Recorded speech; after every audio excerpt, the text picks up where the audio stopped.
Live ആയിട്ടുണ്ടോ പ്രഭു? ആയിട്ടുണ്ട്. ആയിട്ടുണ്ടല്ലേ. ഹരേ കൃഷ്ണ ഹരേ കൃഷ്ണ കൃഷ്ണ കൃഷ്ണ ഹരേ ഹരേ, ഹരേ രാമ രാമ രാമ ഹരേ ഹരേ. ഹരേ കൃഷ്ണ. നമ്മൾ 15 വരെയുള്ള ശ്ലോകങ്ങളാണ് കണ്ടത്. ബാക്കി ഭാഗങ്ങൾ നമുക്ക് കാണാം. ഓം നമോ ഭഗവതേ വാസുദേവായ. ഓം നമോ ഭഗവതേ വാസുദേവായ. ഓം നമോ ഭഗവതേ വാസുദേവായ. നാരായണം നമസ്കൃത്യ നരം ചൈവ നരോത്തമം ദേവീം സരസ്വതീം വ്യാസം തതോ ജയമുദീരയേത്. നഷ്ടപ്രായേഷു ഭദ്രേഷു നിത്യം ഭാഗവത സേവയാ ഭഗവതേ ഉത്തമ ശ്ലോകേ ഭക്തിർഭവതി നൈഷ്ഠികി. മൂകം കരോതി വാചാലം പങ്കും ലംഘയതേ ഗിരിം യത്കൃപാതമഹം വന്ദേ ശ്രീഗുരു ദീനതാരുണം പരമാനന്ദമാധവം ശ്രീചൈതന്യമീശ്വരം. നമോ വിഷ്ണുപാദായ കൃഷ്ണപ്രേഷ്ഠായ ഭൂതലേ ശ്രീമതേ ഭക്തിവേദാന്ത സ്വാമിനിതി നാമിനി. നമസ്തേ സരസ്വതേ ദേവേ ഗൗരവാണി പ്രചാരിണി നിർവിശേഷ ശൂന്യവാദി പാശ്ചാത്യ ദേശധാരിണി. ജയ ശ്രീകൃഷ്ണ ചൈതന്യ പ്രഭു നിത്യാനന്ദ ശ്രീ അദ്വൈത ഗദാധര ശ്രീവാസാദി ഗൗരഭക്തവൃന്ദ. ഹരേ കൃഷ്ണ കൃഷ്ണ കൃഷ്ണ ഹരേ ഹരേ, ഹരേ രാമ രാമ രാമ ഹരേ ഹരേ. ഹരേ കൃഷ്ണ കൃഷ്ണ കൃഷ്ണ ഹരേ ഹരേ, ഹരേ രാമ രാമ രാമ ഹരേ ഹരേ. ഹരേ കൃഷ്ണ കൃഷ്ണ കൃഷ്ണ ഹരേ ഹരേ, ഹരേ രാമ രാമ രാമ ഹരേ ഹരേ. ഹരേ കൃഷ്ണ. ശ്രീ രാധാഗോവിന്ദ് ടെമ്പിൾ ഇസ്കോൺ മാംഗ്ലൂർ ഭക്തി വൈഭവ് ക്ലാസ്സിലേക്ക് സ്വാഗതം. നമ്മളപ്പോൾ ഇന്ന് ഭക്തി വൈഭവ് ആദ്യത്തെ ക്യാൻഡോ 2ാമത്തെ അധ്യായം കണ്ടുകൊണ്ടിരിക്കുകയാണ്. അതിൽ 15ാമത്തെ ശ്ലോകം വരെയാണ് നമ്മൾ കണ്ടത് അല്ലേ. അപ്പോൾ ഈ അധ്യായത്തിലാണ് സൂത ഗോസ്വാമി നൈമിഷാരണ്യത്തിലെ ഋഷിമാരുടെ 6 ചോദ്യങ്ങൾക്ക് ഉത്തരം പറഞ്ഞു തുടങ്ങുന്നത്. ഈ ഒരു അധ്യായത്തിൽ ആദ്യത്തെ 4 ചോദ്യങ്ങളുടെ ഉത്തരം പറയുന്നുണ്ട്. ബാക്കി 2 ചോദ്യങ്ങളുടെ ഉത്തരം 3ാമത്തെ അധ്യായത്തിലാണ് കാണുന്നത്. അപ്പോൾ നമ്മള്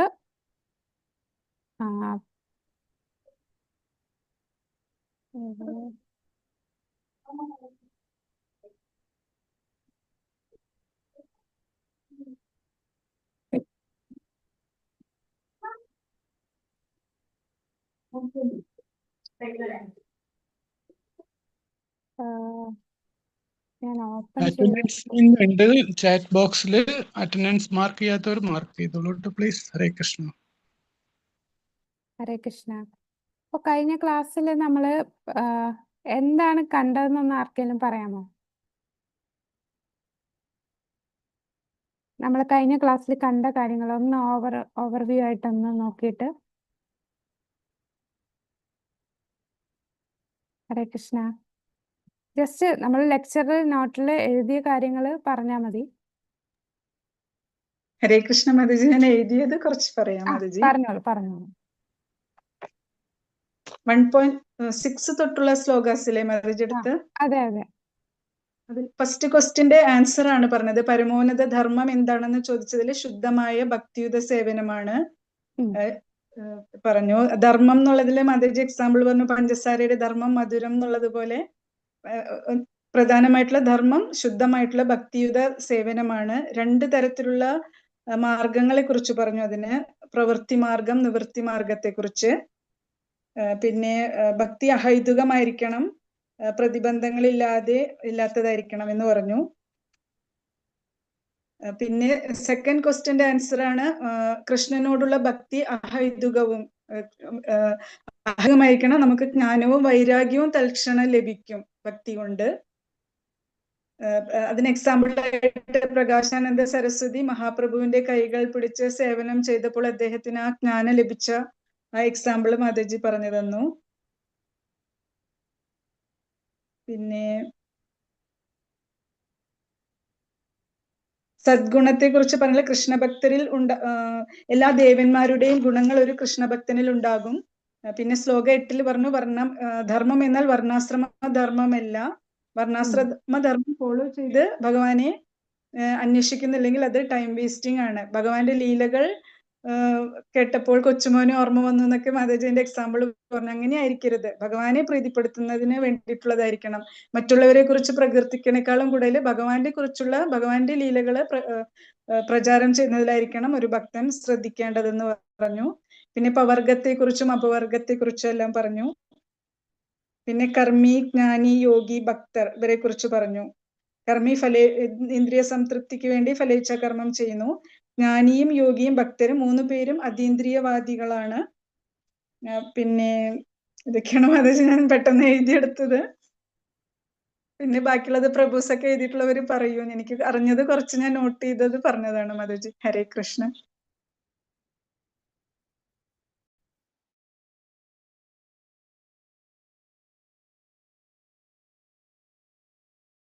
ഹരേ കൃഷ്ണ. സോറി, ഞാൻ മ്യൂട്ടായിരുന്നു. Thank you Mataji. ശ്ലോകയില് ഭഗവാനെ സ്മരിക്കണം, ആരാധിക്കണം, പ്രകീർത്തിക്കണം, അതിനെ കുറിച്ചിട്ടുള്ള ആ 4 കാര്യങ്ങളാണ് 14-ലും 15-ലായിട്ട് പറഞ്ഞത്. കർമ്മഫലങ്ങളുടെ ബന്ധനത്തെ ഛേദിക്കണം, അതിനെ കുറിച്ചുള്ള ലാസ്റ്റ് ശ്ലോകയിലും പറഞ്ഞത്. ഹരേ കൃഷ്ണ മാതാജി. ഹരേ കൃഷ്ണ. Thank you Mataji. അപ്പൊ നമ്മള് ഈ 15 വരെയുള്ള ശ്ലോകങ്ങളില് ഭക്തിയെ കുറിച്ചാണ് സൂത ഗോസ്വാമി വർണ്ണിച്ചിരിക്കുന്നത്. ഇനി നമ്മൾ കാണാൻ പോകുന്നത് 16 തൊട്ടുള്ള ശ്ലോകങ്ങളില് നമുക്ക് കാണാം. ഈ ശ്ലോകം ഭക്തിയുത സേവനത്തിൽ ഒരാൾ എങ്ങനെ പുരോഗമിക്കുന്നു. നമുക്കറിയാം ഭക്തിയുത സേവനത്തില് 8 ഘട്ടങ്ങളുണ്ടല്ലേ, 9 സ്റ്റേജസ് ഉണ്ട്. അത് ഏതൊക്കെയാണ് 9 സ്റ്റേജ്? നമ്മൾ ഭക്തിയുടെ പല തട്ടുകളുണ്ടല്ലോ. ശ്രദ്ധ, സാധു, അതാണോ മാതാജി? അതെ അതെ അതെ, കറക്റ്റ്. ശ്രദ്ധ, സാധുസംഗ, ഭജനക്രിയ, അനർത്ഥ നിവൃത്തി, നിഷ്ഠ, രുചി, ആസക്തി, ഭാവ, പ്രേമ. അങ്ങനെ 9 ഘട്ടങ്ങളുണ്ട്.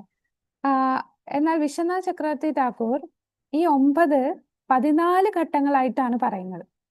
നമ്മൾ സാധാരണ 9 പറയെങ്കിലും ഇതിന്റെ കുറച്ചുകൂടെ ഡീറ്റെയിൽഡ് ആയിട്ട് 16 പറയുന്നുണ്ട്. ആ ഒരു ഘട്ടങ്ങളാണ് ശ്രീമദ് ഭാഗവത ശ്ലോകങ്ങള്. ഭക്തിയുടെ ഇനി പറയാൻ പോകുന്ന ശ്ലോകങ്ങള് ഭക്തിയുടെ ഈ 9 ഘട്ടങ്ങളും വരുന്ന ഓരോ ശ്ലോകങ്ങളാണ് നമ്മൾ ഇനി പറയാൻ പോകുന്നത്. 16 മുതൽ 22 വരെ ഭക്തിയുത സേവനത്തിൽ ഒരാൾ എങ്ങനെ പുരോഗമിക്കുന്നു. അപ്പൊ ആദ്യം നമ്മൾ പറയുന്നത് എന്താ? ശ്രദ്ധയാണ്. പക്ഷെ ശ്രദ്ധയ്ക്ക് മുമ്പ് നമുക്ക് വിശ്വാസം വരാനായിട്ട് അതിനു മുമ്പ് നമുക്ക് 2 സ്റ്റേജുകളുണ്ട്. അതാണ് സതാം കൃപ, മഹത് സേവ. അപ്പൊ അതിനെക്കുറിച്ച് നമ്മൾ 16-ാമത്തെ ശ്ലോകത്തിൽ കാണും. അപ്പൊ നമുക്ക് 16-ാമത്തെ ശ്ലോകം നോക്കാം. ഹരേ കൃഷ്ണ.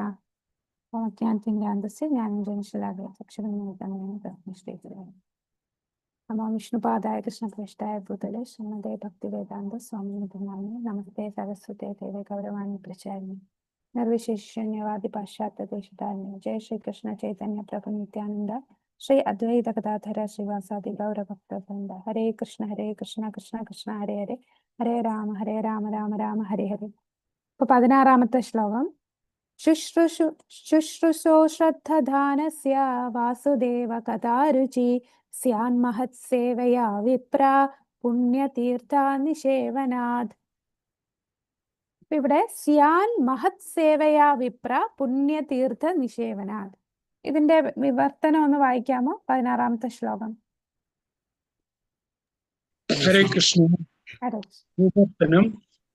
അല്ലയോ ദ്വിജ സന്യാസി ശ്രേഷ്ഠരെ, സർവപാപ നിർവിമുക്തരായ ശുദ്ധഭക്തരുടെ സേവനത്തിലൂടെ മഹത് സേവനമാണ് നിർവഹിക്കപ്പെടുന്നത്.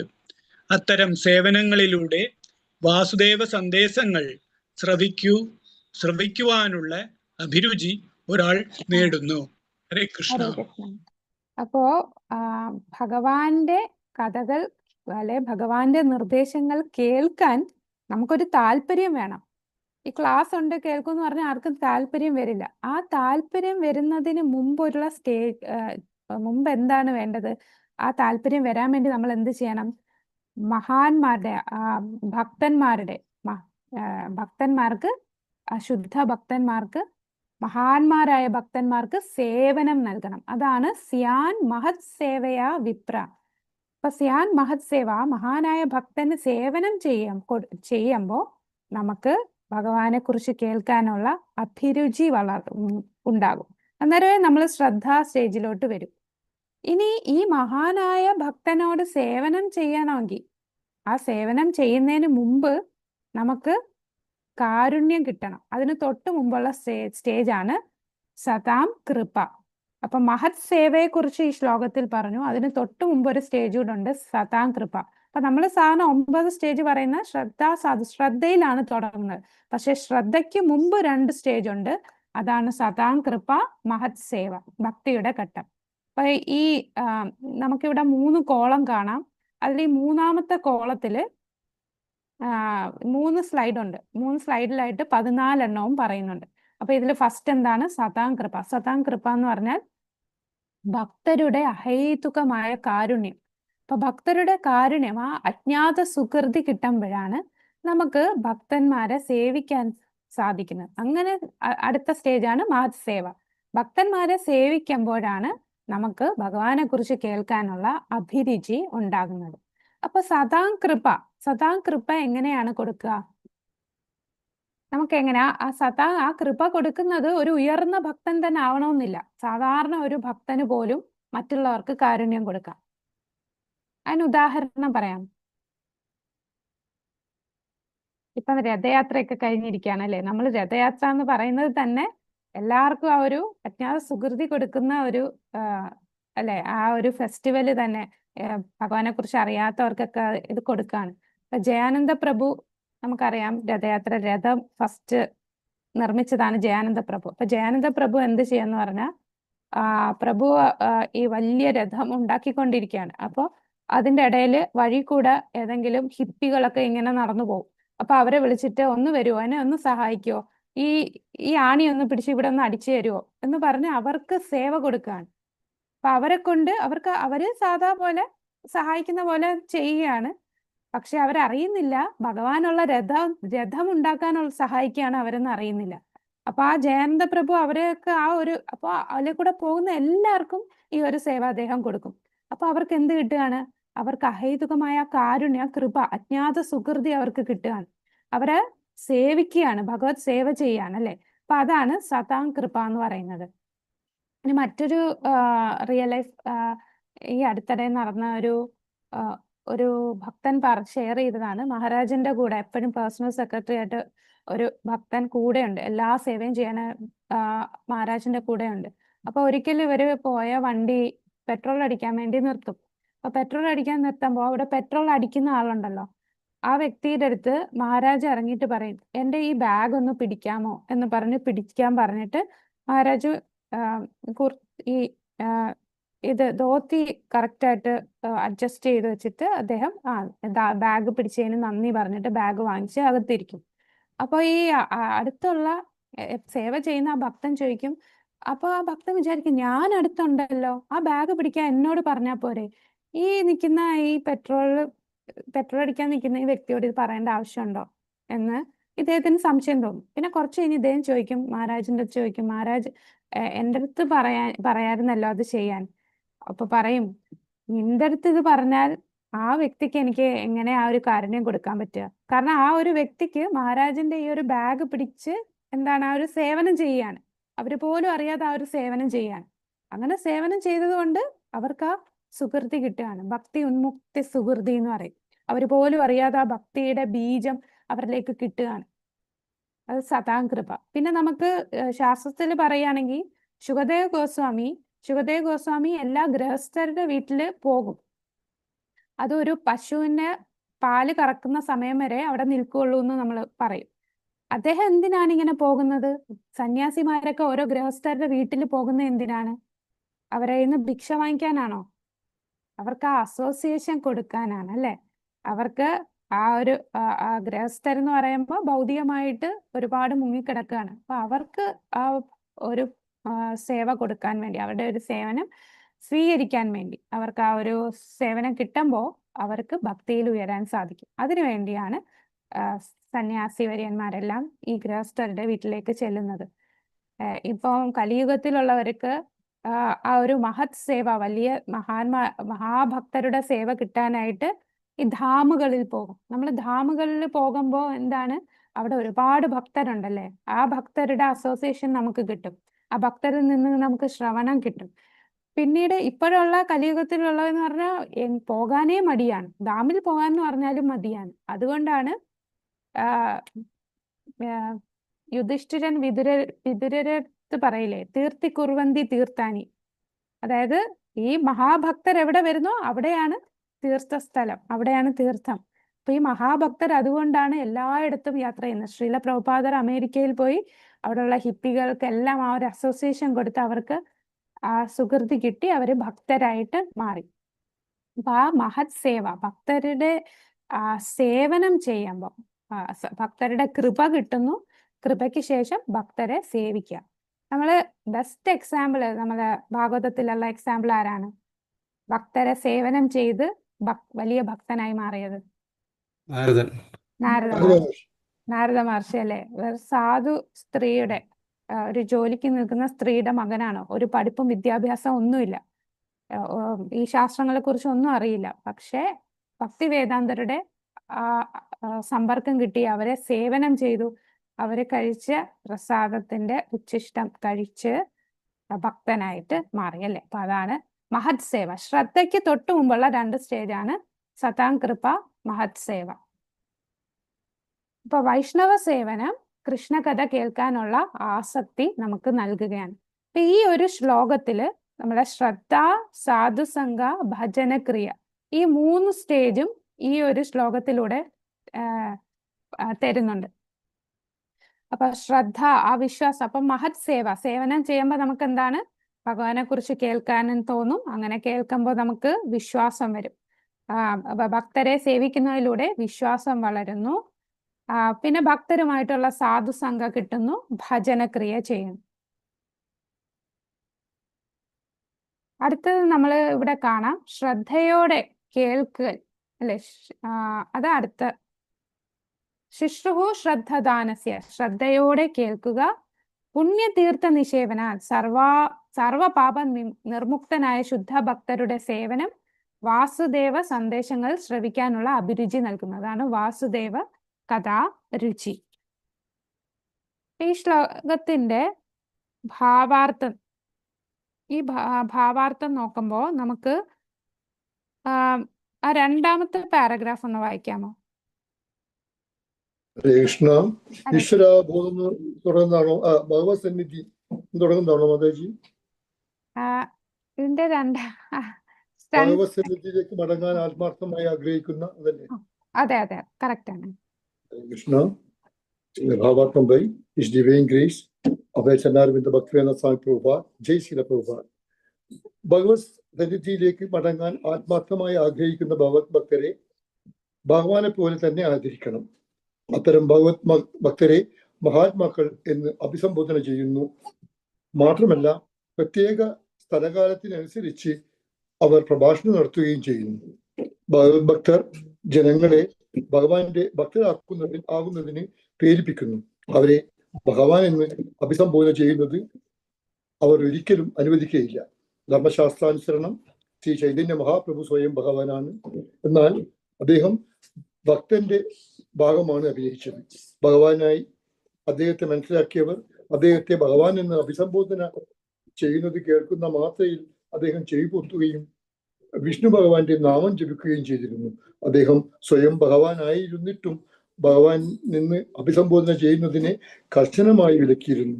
ഭഗവാൻ എന്ന് അഭിസംബോധന ചെയ്യുന്നതിൽ ആനന്ദം അനുഭവിക്കുന്ന തത്വദീക്ഷയില്ലാത്ത വ്യക്തികളെ കുറിച്ച് പ്രതികൂലമായ മുന്നറിയിപ്പ് നൽകാനാണ് ഭഗവാൻ അപ്രകാരം പെരുമാറിയത്.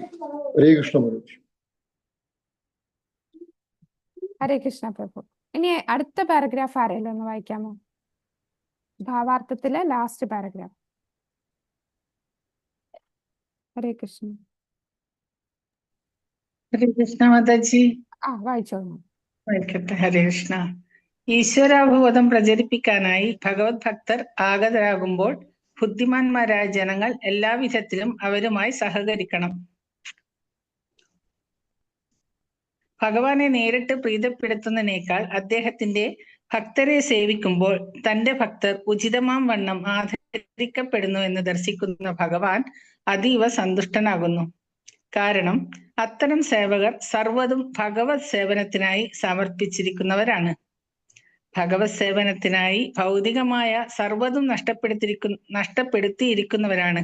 ആകയാൽ അവർ ഭഗവാന് അത്യധികം പ്രിയപ്പെട്ടവരാകുന്നു. ഭഗവത്ഗീത 18:69. ഭഗവത് മഹാത്മ്യങ്ങൾ പ്രഭാഷണം നടത്താനായി സ്വജീവൻ പോലും അപകടത്തിലാക്കുന്ന ഭക്തനേക്കാൾ പ്രിയങ്കരനായി തനിക്ക് ആരുമില്ലെന്ന് ഭഗവാൻ പ്രഖ്യാപിച്ചിരിക്കുന്നു. ഹരേ കൃഷ്ണ മാതാജി. ഹരേ കൃഷ്ണ. അതിന്റെ ബാക്കിയില്ല.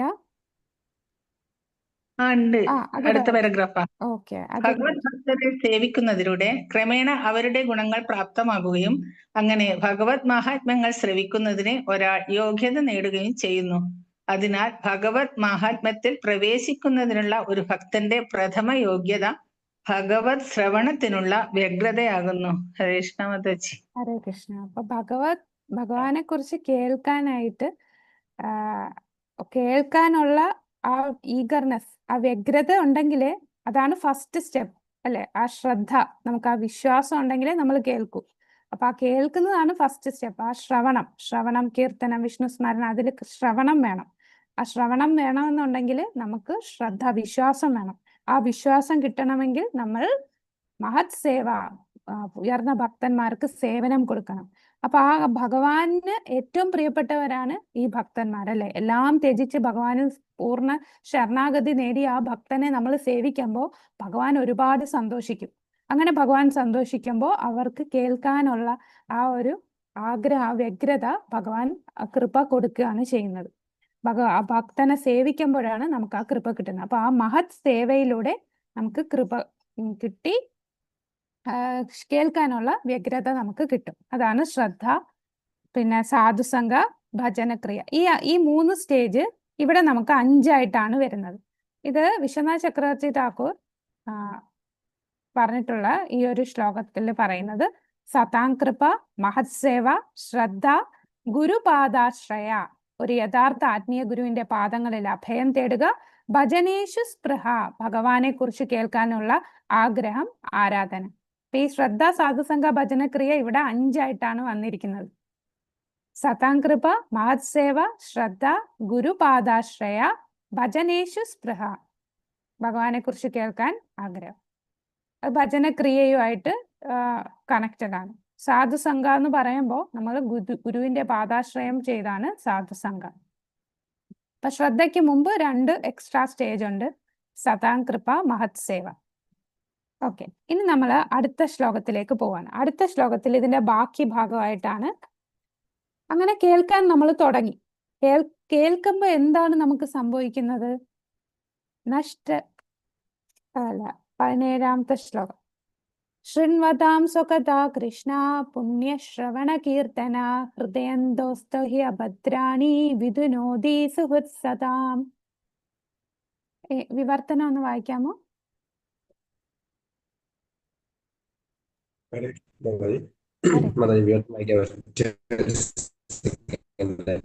മത ഈ 3 കാര്യമില്ലേ, ശ്രദ്ധ, സാധുസംഘം, ഭജനക്രിയ, ഈ 3 കാര്യത്തിന് വേണ്ടിയാണ് ഈ പറഞ്ഞ കാര്യങ്ങൾ വിശദീകരിച്ചത്.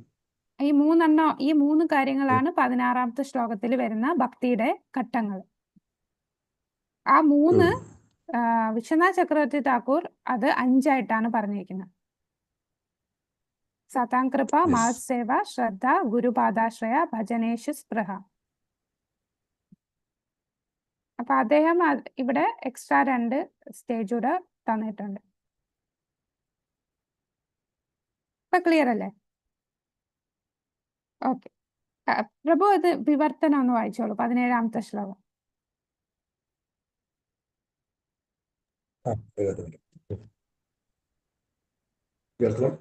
പതിവായുള്ള ഭാഗവത കഥാശ്രവണത്തിലൂടെയും ശുദ്ധഭക്ത സേവനത്തിലൂടെയും ഹൃദയ മാലിന്യങ്ങളെല്ലാം നശിക്കുന്നു.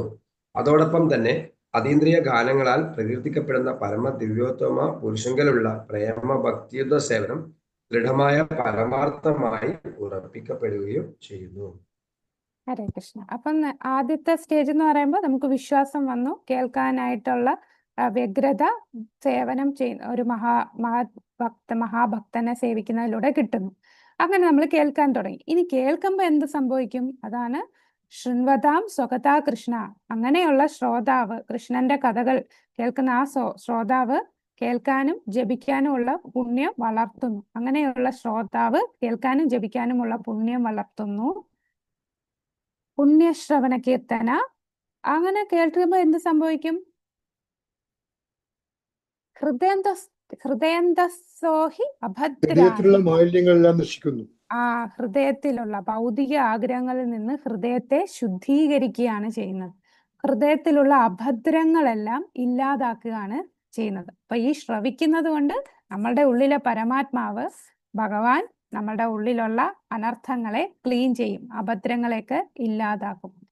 അപ്പോ കൂടാതെ എന്താണ്, നമുക്കത് കേൾക്കാനുള്ള വ്യഗ്രത കൊണ്ട് നമുക്ക് ആ പ്രേമഭക്തിയിലേക്ക് എത്താനും സാധിക്കും.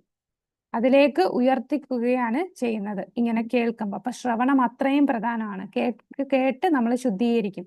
കേൾക്കും തോറും എത്ര കൂടുതൽ കേൾക്കുന്നോ അത്രയേറെ നമ്മൾ ശുദ്ധീകരിക്കപ്പെട്ട് നമുക്ക് ആ കൃഷ്ണപ്രേമത്തിൽ എത്താൻ സാധിക്കും. അപ്പൊ ഈ ഒരു സ്റ്റേജ് എന്ന് പറയുന്നത് ഏതായിരിക്കും? ഹൃദയത്തിലെ അഭദ്രങ്ങൾ ഇല്ലാതാക്കുക എന്ന് പറഞ്ഞാൽ അനർത്ഥ നിവൃത്തി, അനർത്ഥങ്ങളെ ഇല്ലാതാക്കിക്കൊണ്ടിരിക്കുന്ന സ്റ്റേജാണ്. അനർത്ഥങ്ങളെ ഇല്ലാതാക്കിക്കൊണ്ടിരിക്കുന്നു. അപ്പൊ ഭജനക്രിയയും ഉണ്ട്, അനർത്ഥ നിവൃത്തിയുണ്ട്. ഈ രണ്ട് സ്റ്റേജ് ഇതിനകത്ത് വരും. മറ്റേതിനും ഭജനക്രിയയുണ്ട്, ഇവിടെയും ഭജനക്രിയയുണ്ട്. അപ്പൊ ഭജനക്രിയ, കാരണം ഭജനക്രിയ എന്ന് പറയുമ്പോൾ എന്താണ്? നമ്മൾ ഭഗവാനെ കുറിച്ച് കേൾക്കുന്നു, ഭഗവാനെ കുറിച്ച്, ഭഗവാന്റെ നാമം ജപിക്കുന്നു, ഭഗവാനെ കുറിച്ച് പറയുന്നു. അപ്പൊ ആ ഭജനക്രിയയുടെ നടക്കുന്നതിന്റെ കൂട്ടത്തിൽ എന്താ നടക്കുന്നത്? ഹൃദയത്തിലുള്ള അഭദ്രങ്ങൾ ഇല്ലാതെ, അത് അനർത്ഥ നിവൃത്തികൾ, അനർത്ഥത്തെ ഇല്ലാതാക്കിക്കൊണ്ടേയിരിക്കുകയാണ്. ആ ക്ലീനിങ് പ്രോസസ്സ് നടക്കുകയാണ് ഈ ഒരു ശ്ലോകത്തിൽ പറയുന്നത്. അപ്പൊ ഭജനക്രിയ, അനർത്ഥ നിവൃത്തി. അപ്പൊ ഇത് നമുക്ക് ആറാമത്തത് വരും. അനർത്ഥ നിവൃത്തി അല്ല, അനർത്ഥ നിവൃത്തി ഭജനേഷു സ്പൃഹയിൽ തന്നെ അനർത്ഥങ്ങൾ ഇല്ലാതാവുന്നത് ഇവിടെ പറയുക. അതിന്റെ കൂട്ടത്തിലുള്ള അനർത്ഥം പൂർണ്ണമായിട്ട്, അനർത്ഥ നിവൃത്തി ആയിട്ടില്ല. അനർത്ഥ നിവൃത്തി എന്ന് പറഞ്ഞാൽ പൂർണ്ണമായിട്ട് 100% അനർത്ഥങ്ങൾ ഇല്ലാതാകുക എന്നാണ്. അപ്പൊ ഇവിടെ അനർത്ഥങ്ങൾ ക്ലീനിങ് പ്രോസസ്സിലാണ്, പൂർണ്ണമായിട്ട് ഇല്ലാതായിട്ടില്ല. അനർത്ഥങ്ങളെ ഇല്ലാതാക്കിക്കൊണ്ടിരിക്കുകയാണ്. അപ്പൊ പൂർണ്ണമായി അനർത്ഥ നിവൃത്തി വരുന്ന അടുത്ത ശ്ലോകത്തിലാണ് പറയുക. ഓക്കെ, അപ്പൊ ഈ ശ്ലോകത്തില് ഭജനക്രിയ, അനർത്ഥ നിവൃത്തി, നമ്മൾ 14 സ്റ്റേജ് പറയുമ്പോൾ ഇവിടെയും ഭജനക്രിയ, അഭദ്രങ്ങളും ഇല്ലാതായിക്കൊണ്ടിരിക്കുന്നു. 5 തന്നെയാണ്. 1, 2, 3, 4, 5 തന്നെയാണ് ഇവിടെയും വരുന്നത്. എന്തെങ്കിലും ഡൗട്ട് ഉണ്ടോ? ഫസ്റ്റ് ശ്ലോകം ശ്രദ്ധ, സാധുസംഘ, ഭജനക്രിയ.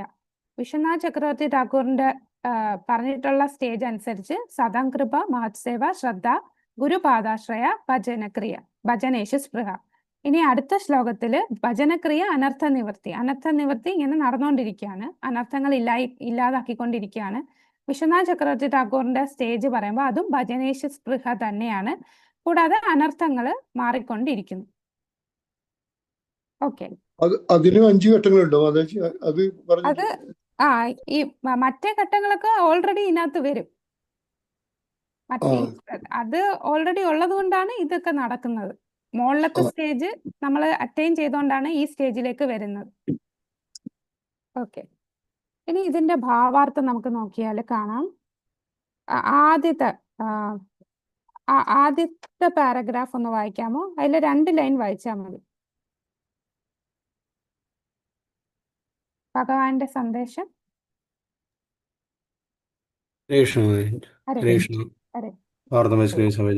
ഭക്തിവേദാന്ത സ്വാമി ശ്രീല പ്രഭുപാദ്, ജയ് ശ്രീല പ്രഭുപാദ്. പരമദീവതപുരുഷനായ ശ്രീകൃഷ്ണ സന്ദേശങ്ങൾ അദ്ദേഹത്തിൽ നിന്നും അഭിന്നമല്ല. ആകയാൽ അപരാധരഹിതമായ ഭഗവത് ശ്രവണ കീർത്തനങ്ങളിൽ ഏർപ്പെടുമ്പോൾ ഭഗവാന്റെ തന്നെ സമാന ശക്തിയുള്ള അതീന്ദ്രിയ ശബ്ദരൂപത്തിൽ ശ്രീകൃഷ്ണ ഭഗവാൻ അവിടെ സന്നിഹിതനാണെന്ന് മനസ്സിലാക്കണം. ഇത്ര മതിയോ? മതിയാ. അപ്പൊ ഇവിടെ പറയുന്നത് നമ്മൾ എങ്ങനെയാണ് ശ്രവണ കീർത്തനം ചെയ്യേണ്ടത്?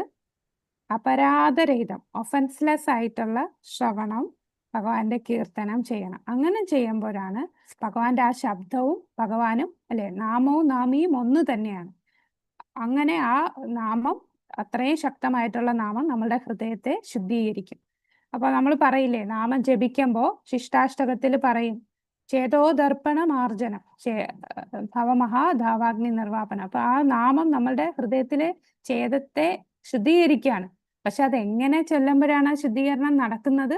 അപരാധരഹിതമായിട്ട് നമ്മൾ നാമം ജപിക്കുകയും ഭഗവാനെ കുറിച്ച് കേൾക്കുകയും ഗ്ലോറിഫൈ ചെയ്യുമ്പോഴും ആ നാമത്തും ഭഗവാനും ഒന്ന് തന്നെയാണെന്നുള്ള ആ പവർ, ആ ശക്തമായിട്ട് ആ നാമത്തിന്റെ ഫുൾ എഫക്റ്റ് നമുക്ക് കിട്ടും.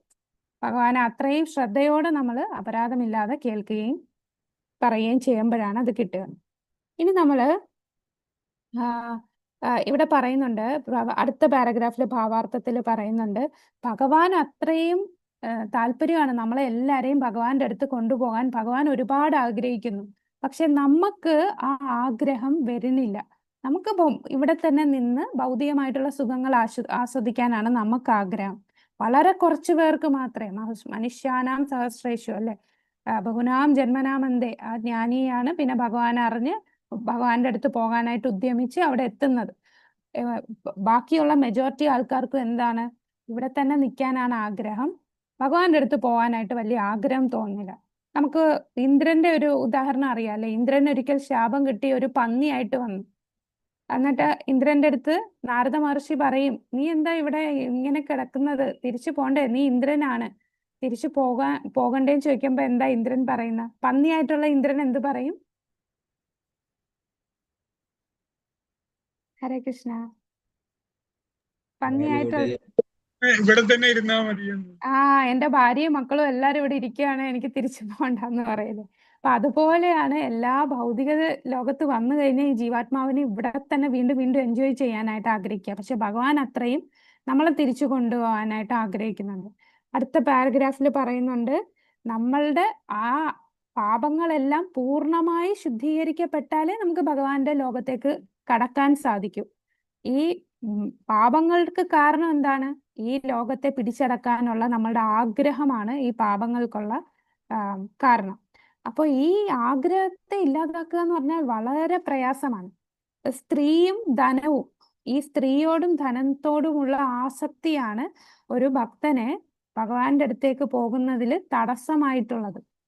അപ്പൊ ഒരു സ്ത്രീയും ധനത്തിലും ആകൃഷ്ടനായിട്ട് വീണുപോയ വ്യക്തികൾ, നമുക്ക് സ്ത്രീയുമായിട്ട് അതായത് ഓപ്പോസിറ്റ് സെക്സുമായിട്ടുള്ള ആകർഷണത്തിൽ വീണുപോയ ഒരുപാട് കേസസ് നമുക്ക് ഭാഗവതത്തിൽ കാണാം അല്ലെ. ഒരുപാട് ഉദാഹരണങ്ങൾ നമുക്ക് പറയാൻ പറ്റും. വിശ്വാമിത്ര മഹർഷിയുടെ ഉദാഹരണം, അജാമിളന്റെ ഉദാഹരണം പറയാം. അജാമിളൻ, പിന്നെ പുരഞ്ജനന്റെ ഭാഗം പറയുന്നുണ്ട്.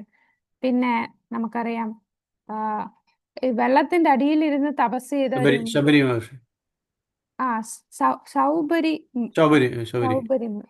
സൗബരി മഹർഷി വെള്ളത്തിന്റെ അടിയിൽ നിന്ന് തപസ് ചെയ്തിട്ട് പോലും വിവാഹം കഴിക്കാനുള്ള ആഗ്രഹം, ഒരു 2 മീനുകളെ കണ്ടപ്പോ എനിക്കും വിവാഹം കഴിച്ച് പ്രത്യുത്പാദനം ചെയ്യണമെന്നുള്ള ആഗ്രഹം വന്നു.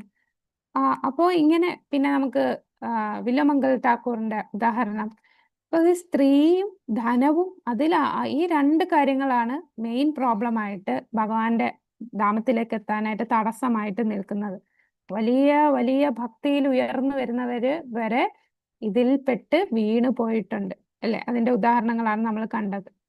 പക്ഷെ ഭഗവാൻ സ്വയം അവരെ സഹായിച്ചാൽ ഇതെല്ലാം വളരെ എളുപ്പത്തിൽ നമുക്ക് ഭഗവാന്റെ അടുത്ത് എത്താൻ സാധിക്കും. ഇപ്പൊ നമ്മൾ ഈ കേസസ് ഒക്കെ പറഞ്ഞത് ഈ പറഞ്ഞതെല്ലാം ഉയർന്ന ഭക്തരാണ്. ഒരു എക്സാമ്പിൾ ആയിട്ട് നമുക്ക് ഭാഗവതത്തിൽ പറയുന്നതാണല്ലേ. ഇപ്പൊ വിശ്വാമിത്ര മഹർഷിയുടെ കാര്യം പറയുമ്പോൾ മേനകയുമായിട്ട് ആകൃഷ്ടനായി എന്ന് പറയും. പക്ഷെ ആ വിശ്വാമിത്ര മഹർഷിയാണ് പിന്നീട് ശ്രീരാമന്റെ ഗുരുവായിട്ട് തന്നെ വന്നത്. അപ്പൊ ഈ അജാമിളൻ പിന്നീട് നമുക്കറിയാം, അജാമിളൻ ഭഗവാന്റെ അടുത്ത് പോകാൻ സാധിച്ചു. യമദൂതന്മാർ വന്നു, പിന്നെ അദ്ദേഹം തപശ്ചര്യ ചെയ്തു, തിരിച്ചു പോകാൻ സാധിച്ചു. ഈ പറഞ്ഞ എല്ലാ ഭക്തന്മാരും. അപ്പൊ ഭക്തിയിൽ ഉയർന്ന ഇടയില് ഇങ്ങനെ ചില പ്രശ്നങ്ങൾ വരും. അങ്ങനെ വീണു പോകുന്നുണ്ട്, ഒരുപാട് പേർക്ക് വീണു പോകും. എന്നാൽ ഭഗവാനെ പൂർണ്ണമായിട്ട് എനിക്ക് വേറെ ആരും ആശ്രയമില്ല, ഭഗവാൻ മാത്രം, ഭഗവാന്റെ പൂർണ്ണമായിട്ട് ആ സഹായം കിട്ടുമ്പോൾ ഈ പ്രോസസ്സ് വളരെ എളുപ്പമാണ് എന്ന് ഇവിടെ പറയുന്നു. ഇനി ലാസ്റ്റ് പാരഗ്രാഫ് ഒന്ന് വായിക്കാമോ? അവസാനത്തെ പാരഗ്രാഫ്.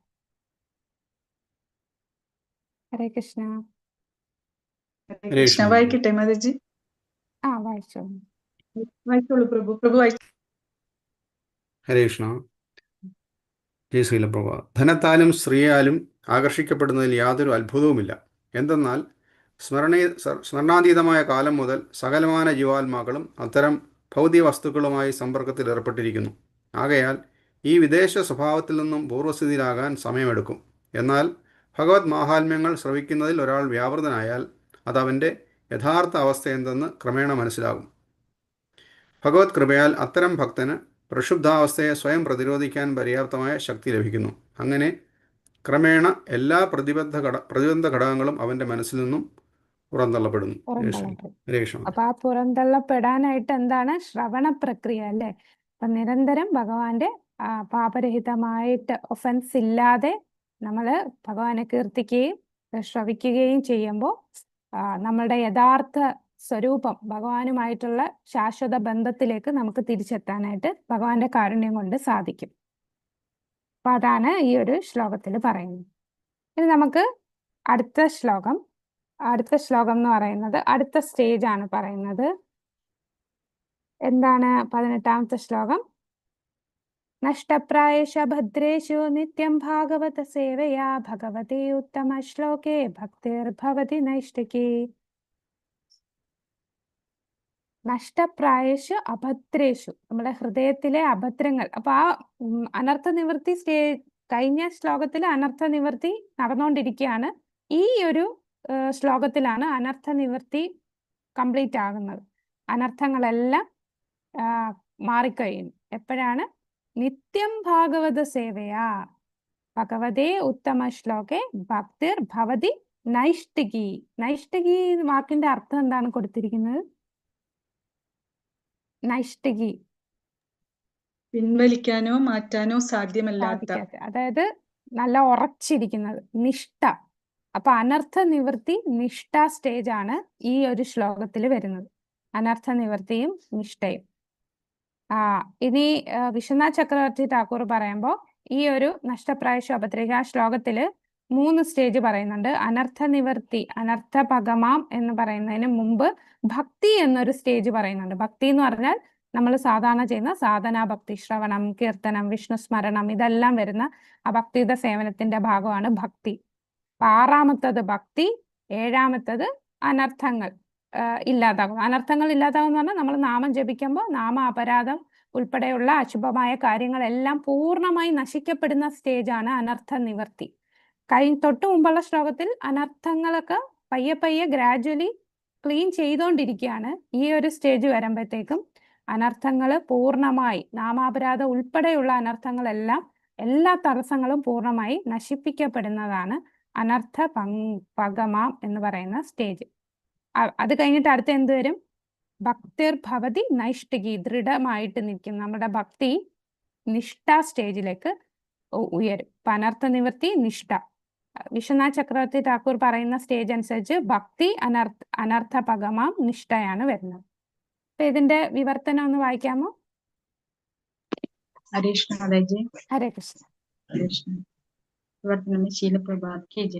നിത്യേനയുള്ള ഭാഗവത ശ്രവണത്തിലൂടെയും ശുദ്ധഭക്തന്മാരെ സേവിക്കുന്നതിലൂടെയും ഹൃദയത്തെ പ്രക്ഷുബ്ധമാക്കുന്നതൊക്കെയും പരിപൂർണമായി നശിപ്പിക്കപ്പെടുന്നു. മാത്രവുമല്ല, അതീന്ദ്രിയ പ്രാർത്ഥനാ ഗീതങ്ങളാൽ പ്രകീർത്തിക്കപ്പെടുന്ന പരമദിവ്യോത്തമ പുരുഷന്റെ പ്രേമ ഭക്തിയുത സേവനം പിൻവലിക്കാനോ മാറ്റാനോ സാധ്യമല്ലാത്ത കർമ്മമായി സ്ഥിരീകൃതമാകുന്നു.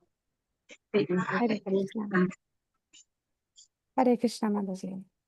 അപ്പൊ ഇവിടെ പതിവായി ഭാഗവത വകുപ്പുകൾ കേൾക്കുന്നതിലൂടെയും ശുദ്ധഭക്തന് സേവനം അനുഷ്ഠിക്കുന്നതിലൂടെയും ഈ 2 കാര്യങ്ങൾ ചെയ്യുമ്പോഴാണ് എന്ത് സംഭവിക്കുക? ഹൃദയത്തിലെ എല്ലാ തടസ്സങ്ങളും പൂർണ്ണമായി നശിപ്പിക്കപ്പെടുന്നത്. അത് അനർത്ഥ നിവൃത്തിയിൽ എത്തുക. അതുമല്ല, അതീന്ദ്രിയ ഗീതങ്ങളാൽ പ്രകീർത്തിക്കപ്പെടുന്ന പരമപുരുഷനോടുള്ള പ്രേമയുത സേവനം മാറ്റാൻ കഴിയാത്ത വസ്തുതയായി, മാറ്റാൻ കഴിയാത്തെന്ന് പറഞ്ഞാൽ പിൻവലിക്കാൻ പറ്റാത്ത ആ നിഷ്ഠ സ്റ്റേജിലേക്ക് നമ്മൾ ഉയരുന്നതാണ് ആ മാറ്റാൻ കഴിയാത്ത സ്റ്റേജ്. അങ്ങനെ സ്ഥാപിക്കപ്പെടും എന്ന് പറയുന്നത്.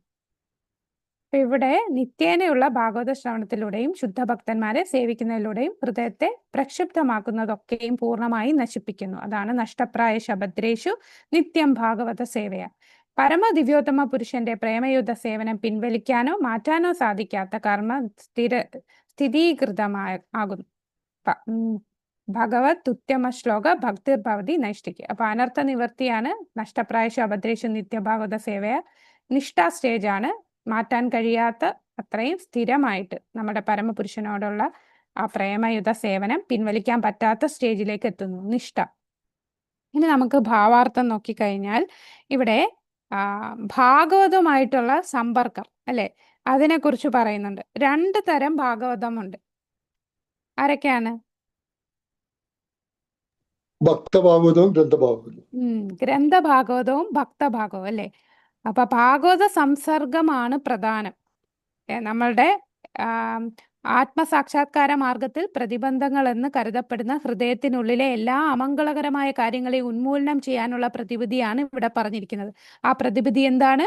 ഭാഗവത സംസർഗം. അതാണ് നിത്യം ഭാഗവത സേവയ. അപ്പൊ ഈ ഭാഗവതം എന്ന് പറയുമ്പോൾ 2 വിധത്തിലുള്ള ഭാഗവതം ഉണ്ട്, ഗ്രന്ഥഭാഗവതവും ഭക്തഭാഗവതവും.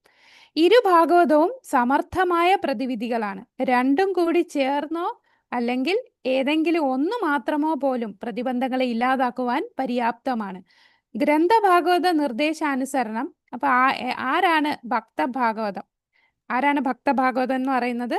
ഗ്രന്ഥങ്ങളിൽ നിർദ്ദേശാനുസരണം ഭക്തൻ ജീവിതം നയിക്കുന്നത്. അതാണ്. അപ്പോ ഭാഗവതം സ്വജീവിതം എന്താണ് ഇവിടെ പറയുന്നത്? ഗ്രന്ഥഭാഗവത നിർദ്ദേശാനുസരണം ഭക്തഭാഗവതൻ സ്വജീവിതം നയിക്കുകയാൽ ഭക്തഭാഗവതൻ ഗ്രന്ഥഭാഗവതവും സമമാകുന്നു. മാത്രവുമല്ല, പരമദിവ്യോത്തമ പുരുഷനെ കുറിച്ചും ഭാഗവതനായ ഭഗവത് ഭക്തരെ കുറിച്ചുമുള്ള വിവരങ്ങൾ സമ്പൂർണമാണ് ഭാഗവത ഗ്രന്ഥം. ഭാഗവത ഗ്രന്ഥവും ഭാഗവതൻ എന്ന വ്യക്തിയും അഭിന്നങ്ങൾ ആകുന്നു. ഇപ്പൊ 2ഉം വ്യത്യാസമല്ല. ഭാഗവതവും വ്യക്തിഭാഗവതവും എല്ലാം ഒന്ന് തന്നെയാണ്. ഇനി അടുത്ത പാരഗ്രാഫിൽ നോക്കിയാൽ നമുക്ക് മനസ്സിലാവും. ഭക്തഭാഗവത സേവനത്തിലൂടെയോ ഗ്രന്ഥഭാഗവത സേവനത്തിലൂടെയോ ഒരാൾ ഭക്തിമാർഗത്തിൽ ക്രമേണ പുരോഗതി പ്രാപിക്കുന്നത് എപ്രകാരം എന്ന് മനസ്സിലാക്കുന്നതിൽ മനുഷ്യയുക്തി പരാജയപ്പെടുന്നു. പക്ഷെ യഥാർത്ഥത്തിൽ ഇവയൊക്കെ പൂർവജന്മത്തിൽ ദാസീപുത്രനായി ഭവിച്ച ശ്രീല നാരദ ദേവനാൽ വിശദീകരിക്കപ്പെട്ട വസ്തുതകളാകുന്നു. ആ ദാസി സാധുക്കളുടെ ആശ്രമ സേവനത്തിൽ ഏർപ്പെട്ടിരിക്കയാൽ മകനും അവരുടെ സംസർഗം ലഭിച്ചു. കേവലം സാധുക്കളുടെ സംസർഗത്താലും അവരുടെ ഉച്ഛിഷ്ടം സ്വീകരിക്കാലും ദാസീപുത്രന് ശ്രേഷ്ഠ ഭക്തനും മഹത് വ്യക്തിത്വവുമായ ശ്രീ നാരദദേവനായി തീരുവാൻ അവസരം ലഭിച്ചു. ഭാഗവത സംസർഗത്തിന്റെ വിസ്മയാവഹമായ ഫലങ്ങളാണിവ. ഈ ഫലങ്ങളെ പ്രായോഗികമായി മനസ്സിലാക്കണമെങ്കിൽ ഇത്തരം ആത്മാർത്ഥമായ ഭാഗവത സംസർഗത്തിലൂടെ തീർച്ചയായും ഒരാൾ അതീന്ദ്രിയ ജ്ഞാനം അനായാസേനെ കൈവരിക്കുന്നുവെന്നും തൽഫലമായി അതീന്ദ്രിയമായ ഭഗവത് പ്രേമയുധ സേവനത്തിൽ സ്ഥിരപ്രതിഷ്ഠനായി തീരുന്നുവെന്നും അറിഞ്ഞിരിക്കണം. ഭാഗവത ശിക്ഷണത്തിന് കീഴിൽ ഭക്തിയുധ സേവനത്തിൽ എത്രയും അധികം ഒരാൾ പുരോഗതി കൈവരിക്കുന്നുവോ അത്രയും കൂടുതൽ അയാൾ അതീന്ദ്രിയമായ ഭഗവത് പ്രേമയുധ സേവനത്തിൽ സുദൃഢനായിത്തീരുന്നു. ആകയാൽ ഗ്രന്ഥഭാഗവതത്തിന്റെ സന്ദേശങ്ങൾ ഭക്തഭാഗവതത്തിൽ നിന്ന് സ്വീകരിക്കേണ്ടതാണ്. അങ്ങനെ ഈ ഭാഗവതരുടെയും സംയോഗം ഒരു അഭിനവ ഭക്തനെ തുടരെ പുരോഗതി കൈവരിക്കുവാൻ സഹായിക്കും. അപ്പൊ 2 ഭാഗവതവും പ്രധാനമാണ്, ഭക്തഭാഗവതം, ഗ്രന്ഥഭാഗവതം. ഭക്തഭാഗവതം എന്ന് പറയുമ്പോൾ ഈ ഗ്രന്ഥഭാഗവതത്തിൽ പറയുന്ന നിർദ്ദേശങ്ങൾ അതേപടി പാലിക്കുന്ന വ്യക്തികൾ. അപ്പൊ ഈ 2 പേരുടെയും സംസർഗം എത്ര നാൾ നമുക്ക് ആവശ്യമുണ്ട്? എത്ര നാൾ വരെ നമ്മൾ ഇവരുടെ ഈ 2 അസോസിയേഷൻ സ്വീകരിക്കണം?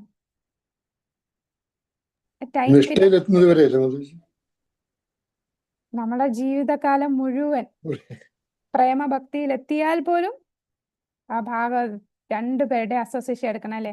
ഇത് ഒരു വലിയ വ്യത്യാസമാണ്. അതായത് ഒരു ഇംപേഴ്സണലിസ്റ്റ്, അതായത് അവ്യക്തഗതവാദികൾ, മായാവാദികളെ സംബന്ധിച്ച് അവർക്ക് ഗുരു എന്ന് പറയുന്നത് അവർക്ക് മുക്തി ലഭിക്കാനുള്ള ഒരു ചവിട്ടുപടി മാത്രമാണ്. അപ്പൊ അവർ ആ ഒരു സ്റ്റേജിൽ എത്തിക്കഴിഞ്ഞാൽ പിന്നെ ഗുരുവിനെയും തള്ളിപ്പറഞ്ഞ് ഗുരുവിന്റെ മുകളിലേക്ക് പോകും. പക്ഷെ ഒരു വൈഷ്ണവൻ എന്ന് പറഞ്ഞാൽ അവന്റെ ഓരോ ഘട്ടത്തിലും അവൻ ഗുരുവിന്റെ കീഴിലാണ്, ഗുരുവിന് സേവ ചെയ്ത് അവൻ ഇപ്പം മുക്തി ലഭിച്ച് ഭഗവാന്റെ ധാമത്തിൽ പോയാലും അവിടെയും ഗുരുവിന്റെ കീഴിലാണ് ആ ഒരു ഭക്തൻ സേവനം ചെയ്യാൻ ആഗ്രഹിക്കുന്നത്. അതാണ് ഒരു വൈഷ്ണവ ഫിലോസഫിയും മായാവാദ ഫിലോസഫി. അവർക്ക് ഗുരു എന്ന് പറഞ്ഞാൽ ജസ്റ്റ് ഒന്ന് ഉയരാൻ വേണ്ടി മാത്രം. അതുകൊണ്ട് നമുക്ക് പ്രഭുപാദർ തന്നെ ഉദാഹരണമാണല്ലേ. അദ്ദേഹം ശ്രീമദ് ഭാഗവതം ട്രാൻസ്ലേറ്റ് ചെയ്യുന്നത് മരണക്കിടക്കയിൽ കിടന്നുകൊണ്ടും അദ്ദേഹം ഭാഗവതം ട്രാൻസ്ലേറ്റ് ചെയ്യാണ്. അപ്പൊ ആ മരണക്കിടക്കയിൽ കിടക്കുക എന്ന് പറഞ്ഞാൽ ആ ഒരു അവസ്ഥ ഒരുപാട് ശാരീരിക ബുദ്ധിമുട്ടുകളുള്ള അവസ്ഥയാണ്. എന്നിട്ടും അദ്ദേഹത്തിന്റെ ആ ഇന്റലിജൻസ് നല്ല ഷാർപ്പായിരുന്നു. ഭാഗവതമായിട്ട് ആ സമ്പർക്കം കിട്ടിയത് കൊണ്ട് എന്താണ് അത്രയും 10ാമത്തെ സ്കന്ധം 13ാമത്തെ അധ്യായം വരെയാണ് അദ്ദേഹം ട്രാൻസ്ലേറ്റ് ചെയ്തത്. അപ്പൊ ആ ഒരു ട്രാൻസ്ലേഷനും അതിന്റെ വീഡിയോസ് നമുക്ക് യൂട്യൂബിൽ അവൈലബിൾ ആണ്. അപ്പൊ അദ്ദേഹം പറയുന്നത് വളരെ ഫീബിൾ ആയിട്ടാണ് അദ്ദേഹം പറയുന്നത്. പക്ഷെ അതെല്ലാം റെക്കോർഡ് ചെയ്ത് വെച്ചത് കൊണ്ട് ഈ ഭക്തന്മാർക്ക് അതെല്ലാം ബുക്കിലോട്ട് മാറ്റാൻ സാധിച്ചു. ആ സമയത്തും എത്ര ഷാർപ്പാണ് അദ്ദേഹം അത്രയും ഭാഗവതത്തിലാണ് അവബോധം മൊത്തവും. ഭാഗവതത്തിൽ തന്നെ ഭഗവാനിൽ തന്നെ മുഴുകിയിരുന്നു. പിന്നെ എത്രയോ ഭക്തന്മാർ ഉദാഹരണമാണല്ലേ. നമുക്ക് പരീക്ഷിത് മഹാരാജാവ് തന്നെ ശുദ്ധ ഭക്തനാണ്. പരീക്ഷിത് മഹാരാജ് എന്നിട്ടും അദ്ദേഹം മരണം അടുക്കുന്നു എന്ന് കണ്ടപ്പോൾ അദ്ദേഹം ഒരു വ്യക്തി ഭാഗവതനെ സമീപിച്ചു.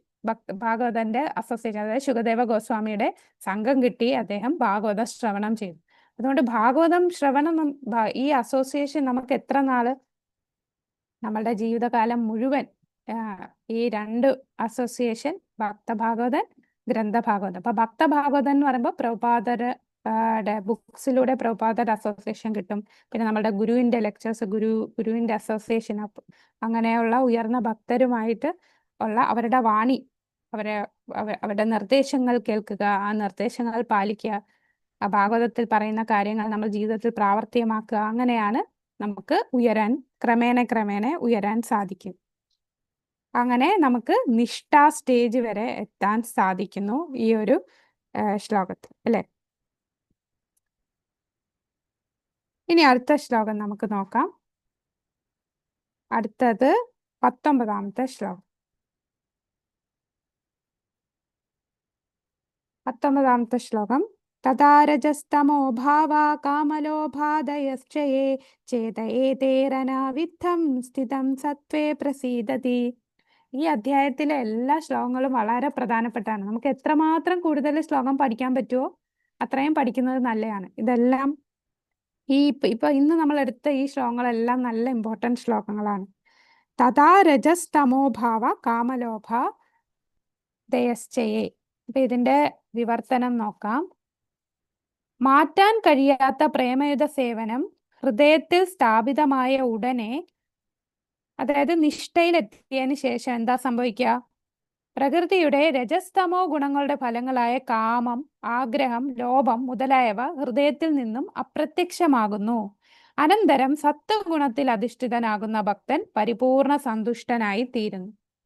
അപ്പൊ നമുക്ക് നിഷ്ഠയിലെത്തിക്കഴിഞ്ഞു, ഒരിക്കലും മാറ്റാൻ സാധിക്കാത്തത്രയും ഭഗവത് സേവനത്തിൽ നിരതനായി ഇരിക്കുകയാണ്.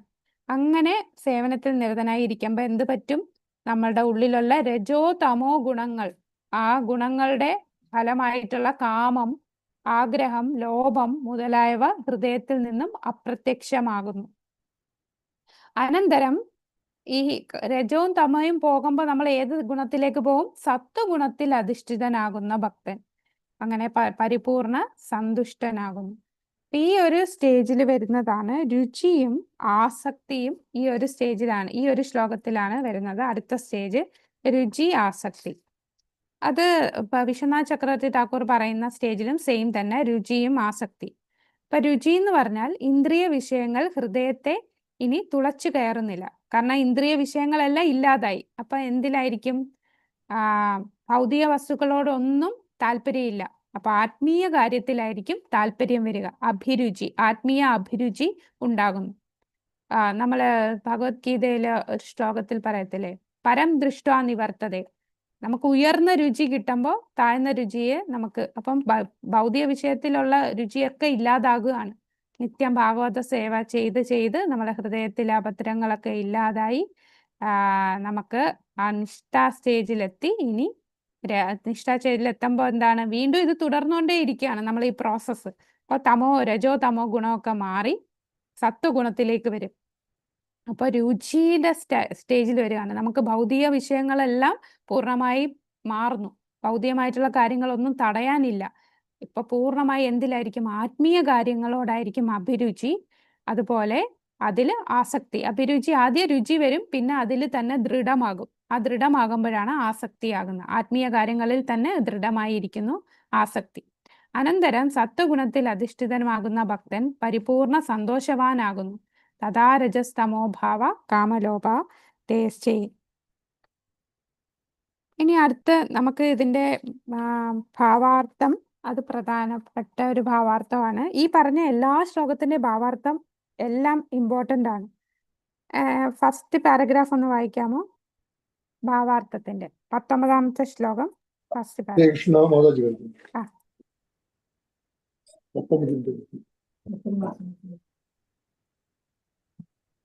ഹരേ കൃഷ്ണ മാതാജി. ഹരേ കൃഷ്ണ. ഭാവാർത്ഥം by His Divine Grace Bhakti Vedanta സ്വാമി ശ്രീല പ്രഭുപാദ്. ജയ് ശ്രീല പ്രഭുപാദ്. ഭാവാർത്ഥം: ഒരു ജീവാത്മാവ് അതിന്റെ സ്വാഭാവിക വ്യവസ്ഥാപിത അവസ്ഥയിൽ ആത്മീയാനന്ദത്തിൽ പരിപൂർണ തൃപ്തനാകുന്നു. ഈ അസ്തിത്വാവസ്ഥയാകുന്നു ബ്രഹ്മഭൂത അഥവാ ആത്മാനന്ദി അഥവാ സ്വയം സംതൃപ്താവസ്ഥ. അലസനായ മടിയന്റെ സംതൃപ്തി പോലെയല്ല ഈ സ്വയം സംതൃപ്താവസ്ഥ. അലസനായ വിഡ്ഢി അജ്ഞാതാവസ്ഥയിലാണ്. നേരെ മറിച്ച് സ്വയം തൃപ്തനായ ആത്മാനന്ദി ഭൗതികാസ്തിത്വത്തിനുപരിയായ അതീന്ദ്രിയാവസ്ഥയെ പ്രാപിക്കുന്നു. ഭക്തിയുടെ സേവനം നിഷ്ക്രിയാവസ്ഥയല്ല, ആത്മാവിന്റെ നിർവിഘ്നവും നിഷ്കളങ്കവുമായ പ്രവർത്തനം കർമ്മമാകുന്നു. അതിനുശേഷം വായിക്കണമെങ്കിൽ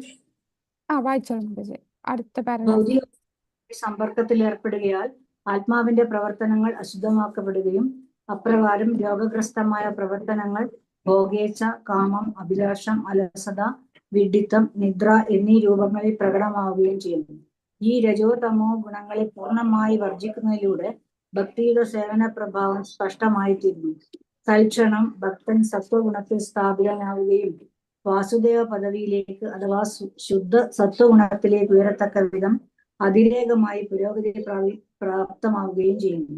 ഈ ശുദ്ധ സത്വാവസ്ഥയിൽ മാത്രമേ ഒരാൾക്ക് ശുദ്ധ ഭഗവത് പ്രേമം എന്ന മാർഗത്തിലൂടെ സദാ കൃഷ്ണനുമായി എല്ലാ വിധത്തിലും യോജിപ്പിലെത്താൻ സാധ്യമാവുകയുള്ളൂ. ഈ ശുദ്ധ സത്വാവസ്ഥയിൽ മാത്രമേ ഒരാൾക്ക് ശുദ്ധ ഭഗവത് പ്രേമം എന്ന മാർഗത്തിലൂടെ സദാ കൃഷ്ണനെ ദർശിക്കുവാൻ കഴിയുകയുള്ളൂ. ഹരേ കൃഷ്ണ. ഓക്കെ, അപ്പൊ ഇത് മതി. അപ്പൊ ഇവിടെ പറയുന്നത് സത്വഗുണത്തിൽ വരുമെന്ന് പറയുന്നു. സത്വഗുണത്തിൽ മാത്രം നിന്നാ മതിയോ? അതിനും ഉയർന്ന വിശുദ്ധ സത്വഗുണത്തിലേക്ക് നമ്മൾ ഉയരണം, അല്ലെ? അതാണ് വിശുദ്ധ സത്വഗുണം, അല്ലെ വസുദേവ ഗുണം എന്ന് പറയും. ഈ വിശുദ്ധ സത്വ വേറെ 3 ഗുണങ്ങളൊന്നും മിക്സ് ചെയ്യാത്ത ശുദ്ധ സത്വഗുണത്തിലേക്ക് വരും. ആ ഒരു എന്തോ അതല്ലേ വൈഷ്ണവൻ എന്ന് പറയുന്ന അവസ്ഥ വരുന്നത്. അതെ അതെ. അപ്പൊ ആ ഒരു സ്റ്റേജിൽ എത്തിയാലേ ഭഗവാനോടുള്ള പരിശുദ്ധ സ്നേഹത്തിന്റെ എത്തി ഭഗവാനെ ദർശിക്കാൻ സാധിക്കും. ഭഗവാന്റെ ദർശനം കിട്ടണമെങ്കിൽ നമ്മൾ ആ ശുദ്ധ സത്വഗുണത്തിലേക്ക് ഉയർന്നാലേ പറ്റൂ. ഒരു ഭക്തൻ സദാ ശുദ്ധ സത്വഗുണത്തിലാകുന്നു. ആകയാൽ അദ്ദേഹം ആർക്കും ഉപദ്രവം ഉണ്ടാക്കില്ല. എന്നാൽ അഭക്തൻ എത്ര വിദ്യാസമ്പന്നനായിരുന്നാലും സദാ ഉപദ്രവകാരിയാണ്. ഭക്തൻ വിഡ്ഢിയോ വികാര തീവ്രനോ അല്ല. ബാഹ്യവേഷത്താൽ എങ്ങനെയൊക്കെ സ്വയം ഭക്തന്മാരായി പരസ്യപ്പെടുത്തിയാലും ഉപദ്രവകാരികൾക്കും വിഡ്ഢികൾക്കും വികാര തീവ്രരായവർക്കും ഭഗവത് ഭക്തരാവുക സാധ്യമല്ല. ഭഗവാന്റെ എല്ലാ നല്ല ഗുണങ്ങളാലും സർവദാ യോഗ്യനാകുന്നു ഒരു ഭക്തൻ. അളവിൽ അത്തരം യോഗ്യതകൾ വ്യത്യാസപ്പെട്ടിരിക്കാം, എന്നാൽ ഗുണപരമായി ഭഗവാനും ഭഗവത് ഭക്തനും ഒന്നു തന്നെയാണ്. ഇപ്പൊ ഒരു ഭക്തൻ എന്ന് പറഞ്ഞാൽ ഭഗവാനിലുള്ള എല്ലാ ഗുണങ്ങളും ആ ഭക്തനും കാണും. ആ ഗുണത്തിന്റെ അളവിൽ വ്യത്യാസം ഉണ്ടെങ്കിലും ആ ഗുണം പരമായിട്ട് ഭഗവാനും ഭക്തനും ഒന്നായി തന്നെ ഭവിക്കുന്നു. അതാണ് ഈ ഒരു സ്റ്റേജ്. ഇനി അടുത്ത സ്റ്റേജ് എന്ന് പറഞ്ഞാൽ ഇപ്പം ആസക്തി. അടുത്ത എന്താണ്? ഭാവപ്രേമ. ആ ഘട്ടത്തിലേക്ക് ഉയരുന്നതാണ് 20ാമത്തെ ശ്ലോകം. 20ാമത്തെ പ്രേമ. അപ്പൊ ഭാവ എന്നുള്ളതിന് വിശ്വനാഥ് ചക്രവർത്തി ഠാക്കൂർ രതി എന്നാണ് പറയുന്നത്. രതി പ്രേമം, രതി പ്രേമം, ഭക്തിയുത സേവനം. രതി എന്ന് പറയുന്ന ഭാവ സ്റ്റേജ്, പ്രേമം എന്ന് പറയുന്ന ഭക്തിയുത സേവനം. അപ്പൊ ഈ സ്റ്റേജിൽ എന്താണെന്ന് നോക്കാം. ഏവം പ്രസന്ന മനസോ ഭഗവത് ഭക്തി യോഗതഃ ഭഗവത് തത്വവിജ്ഞാനം മുക്തസംഗസ്യ ജായതേ. അപ്രകാരം ശുദ്ധ സത്വഗുണത്തിൽ സ്ഥാപിതനായി ഭഗവത് ഭക്തിയുത സേവനത്തിന്റെ സമ്പർക്കത്തിലൂടെ ഉത്തേജിതമായ മനസ്സോടു കൂടിയ വ്യക്തി സമസ്ത ഭൗതിക സംസർഗത്തിൽ നിന്ന് മുക്തനായ നിലയിൽ പരമദിവ്യോത്തമ പുരുഷനെ സംബന്ധിച്ച വാസ്തവികമായ ശാസ്ത്രീയ ജ്ഞാനം നേടുന്നു. അപ്പൊ ഭഗവാനെ കുറിച്ചുള്ള ആ ശാസ്ത്രീയ ജ്ഞാനം നേടുന്നത് എപ്പോഴാണ്? ശുദ്ധ സത്വഗുണത്തിൽ സ്ഥാപിതനാകുമ്പോഴാണ് ഭഗവാനുമായിട്ടുള്ള ആ ഒരു, അതായത് ആ ബന്ധം, ഞാൻ ആരാണ്, ഭഗവാനും ഞാനും തമ്മിലുള്ള ബന്ധം എന്താണ്, എറ്റേണലി എന്താണ് ആ റിലേഷൻഷിപ്പ് എന്നുള്ള ആ സ്റ്റേജിലേക്ക് വരുന്നത് അപ്പോഴാണ്. അപ്രകാരം ശുദ്ധ സത്വഗുണത്തിൽ സ്ഥാപിതരായി ഭഗവത് ഭക്തിയുത സേവനത്തിന്റെ സമ്പർക്കത്തിലൂടെ ഉത്തേജിതമായ മനസ്സോട് കൂടിയ വ്യക്തി സമസ്ത ഭൗതിക സംസർഗത്തിൽ നിന്ന് മുക്തനായ നിലയിൽ പരമപുരുഷനെ സംബന്ധിച്ച വാസ്തവികമായ ശാസ്ത്രീയ ജ്ഞാനം നേടുന്നു. അപ്പൊ ഇവിടെയാണ് ഭാവ പ്രേമ ഭക്തിയിൽ എത്തുമ്പോഴാണ് ആ ഒരു സ്റ്റേജിൽ ഈ സ്റ്റേജിലാണ് നമ്മൾ ഭഗവാനുമായിട്ടുള്ള ആ സാക്ഷാത്കാരത്തിലേക്ക് നമുക്ക് എത്തുന്നത്. ഭക്തിയുത സേവനത്തിലൂടെയാണ് ഭഗവത് തത്വത്തെ, സത്യമായിട്ട് എന്താണ് ആ ജ്ഞാനം, ആരാണ് പരമപുരുഷൻ എന്നുള്ള ജ്ഞാനം, അതുവരെ നമുക്ക് തിയറി ഒക്കെ അറിയാം, പക്ഷെ ആ റിയലൈസേഷൻ വരുന്ന സ്റ്റേജാണ് ഭാവ പ്രേമ സ്റ്റേജ്. പിന്നെ ഇവിടെ പറയുന്നുണ്ട് ഭാവ പ്രേമ സ്റ്റേജ്. അപ്പൊ ഇതിന്റെ ഭാവാർത്ഥം നോക്കിയാല് ഇതിന്റെ ഫസ്റ്റ് പാരഗ്രാഫ് ഒന്ന് വായിക്കാമോ? ഭാവാർത്ഥത്തില് ഭഗവത്ഗീത 7.3 പറഞ്ഞത്. ഹരേ കൃഷ്ണ. വായിക്കട്ടെ മാതാജി? വായിച്ചോളാം. ഭഗവത്ഗീത 7:3 ഇപ്രകാരം പ്രസ്താവിച്ചിരിക്കുന്നു. ഭാവാർത്ഥം ബൈ ശ്രീല പ്രഭുപാദ് മഹാരാജ് കി ജയ്. അനേക സഹസ്രം ആളുകളിൽ ചിലപ്പോൾ നിർഭാഗ്യവാനായ ഒരാൾ പരിപൂർണത നേടാൻ ഉദ്യമിച്ചേക്കാം. പ്രായേണ ജനങ്ങൾ രജോ തമോ ഗുണങ്ങളാൽ നയിക്കപ്പെടുകയാൽ സദാ ഭോഗേച്ഛ, കാമം, അഭിലാഷം, അജ്ഞത, നിദ്ര എന്നിവയിൽ സദാ വ്യാപൃതരായിരിക്കുന്നു. അത്തരം അനേക മൃഗതുല്യ മനുഷ്യരിൽ പരമാർത്ഥത്തിൽ മനുഷ്യജീവിതത്തിന്റെ ഉത്തരവാദിത്വം മനസ്സിലാക്കുന്നത് ഒരാളോ മറ്റോ ആകുന്നു. അവർ നിർദ്ദിഷ്ടങ്ങളായ കർമ്മം അനുസരിച്ച് ജീവിതം പരിപൂർണമാക്കാൻ ഉദ്യമിക്കുന്നു. അത്തരം അനേകം സഹസ്രം ആളുകളിൽ മനുഷ്യ ജീവിത വിജയം പ്രാപ്തമാക്കിയ ഒരാൾ പരമദിവ്യോത്തമ പുരുഷനായ ശ്രീകൃഷ്ണനെ ശാസ്ത്രീയമായി മനസ്സിലാക്കുന്നു. ശാസ്ത്രീയമായ ശ്രീകൃഷ്ണ വിജ്ഞാനം ഭക്തിയുത സേവനത്തിലൂടെ മാത്രമേ ഗ്രഹിക്കാൻ സാധ്യമാകൂ എന്ന് ഭഗവത്ഗീത 18:55 ഉദ്ബോധിപ്പിക്കുന്നു. ഹരേ കൃഷ്ണ മാതാജി. ഹരേ കൃഷ്ണ. ഇപ്പോ ഈ ഒരു സ്റ്റേജിൽ എത്തുക എന്ന് പറഞ്ഞാൽ അത്ര നിസ്സാരമല്ല അല്ലേ? അത്രയും റെയറായിട്ട് മാത്രമേ നമുക്ക് ആ ഒരു സ്റ്റേജിൽ എത്താൻ സാധിക്കുകയുള്ളൂ. ഇനി ഇവിടെ നമ്മൾക്ക് ബ്രാഹ്മണ, ക്ഷത്രിയ, സത്വഗുണത്തിലുള്ളത് ആരാണ്? വർണ്ണാശ്രമത്തില് സത്വഗുണത്തിലിരിക്കുന്നത് ബ്രാഹ്മണരാണ്. രജോ ഗുണം ക്ഷത്രിയര്. അപ്പൊ വൈശ്യര് ഏത് ഗുണത്തിലാണ്? ഏതൊക്കെ ഗുണങ്ങളാണ് വൈശ്യർക്കുള്ളത്? രജസ്തമോ ഗുണം. ശൂദ്രര് തമോ ഗുണത്തിലാണ് വരുന്നത്. അപ്പോ ഇവിടെ ഒരു വൈഷ്ണവനോ, ഒരു ശുദ്ധ വൈഷ്ണവൻ ഏത് ഗുണത്തിലാണ്?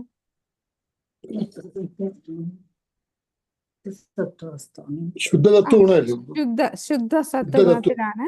അല്ല, ഈ 3 ഗുണങ്ങളും അല്ല. ഒരു ശുദ്ധ ഭക്തൻ എന്ന് പറഞ്ഞാൽ ലിബറേറ്റഡ് ആണ്, അവരെ ആത്മസാക്ഷാത്കാരം ലഭിച്ച ഭക്തനാണ്. അപ്പോ ബ്രാഹ്മണനേക്കാളും ഉയർന്ന സ്റ്റേജാണ്. ബ്രാഹ്മണൻ എന്ന് പറയുമ്പോൾ സത്വഗുണവുമായിട്ട് ബന്ധിക്കപ്പെട്ടിരിക്കുകയാണ് അല്ലെ? എന്നാൽ ഒരു ശുദ്ധ ഭക്തൻ എന്ന് പറഞ്ഞാൽ വസുദേവ സ്റ്റേജ്, വസുദേവ അവസ്ഥ എന്നും പറയും. ഈ ശുദ്ധ സത്വഗുണത്തിലുള്ള അവസ്ഥയെ വസുദേവ അവസ്ഥ എന്ന് പറയും. അപ്പൊ ഇനി ഇവിടെ നമുക്ക് ലാസ്റ്റ് കുറച്ച് ഭാഗങ്ങൾ വായിക്കാനുണ്ട്. ആത്മീയ പാതയിലുള്ള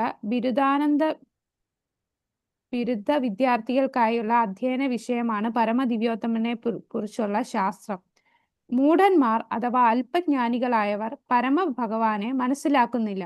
അവർ അവരവരുടെ മനോരഥം അനുസരിച്ച് കൃഷ്ണനെ വ്യാഖ്യാനിക്കുന്നു.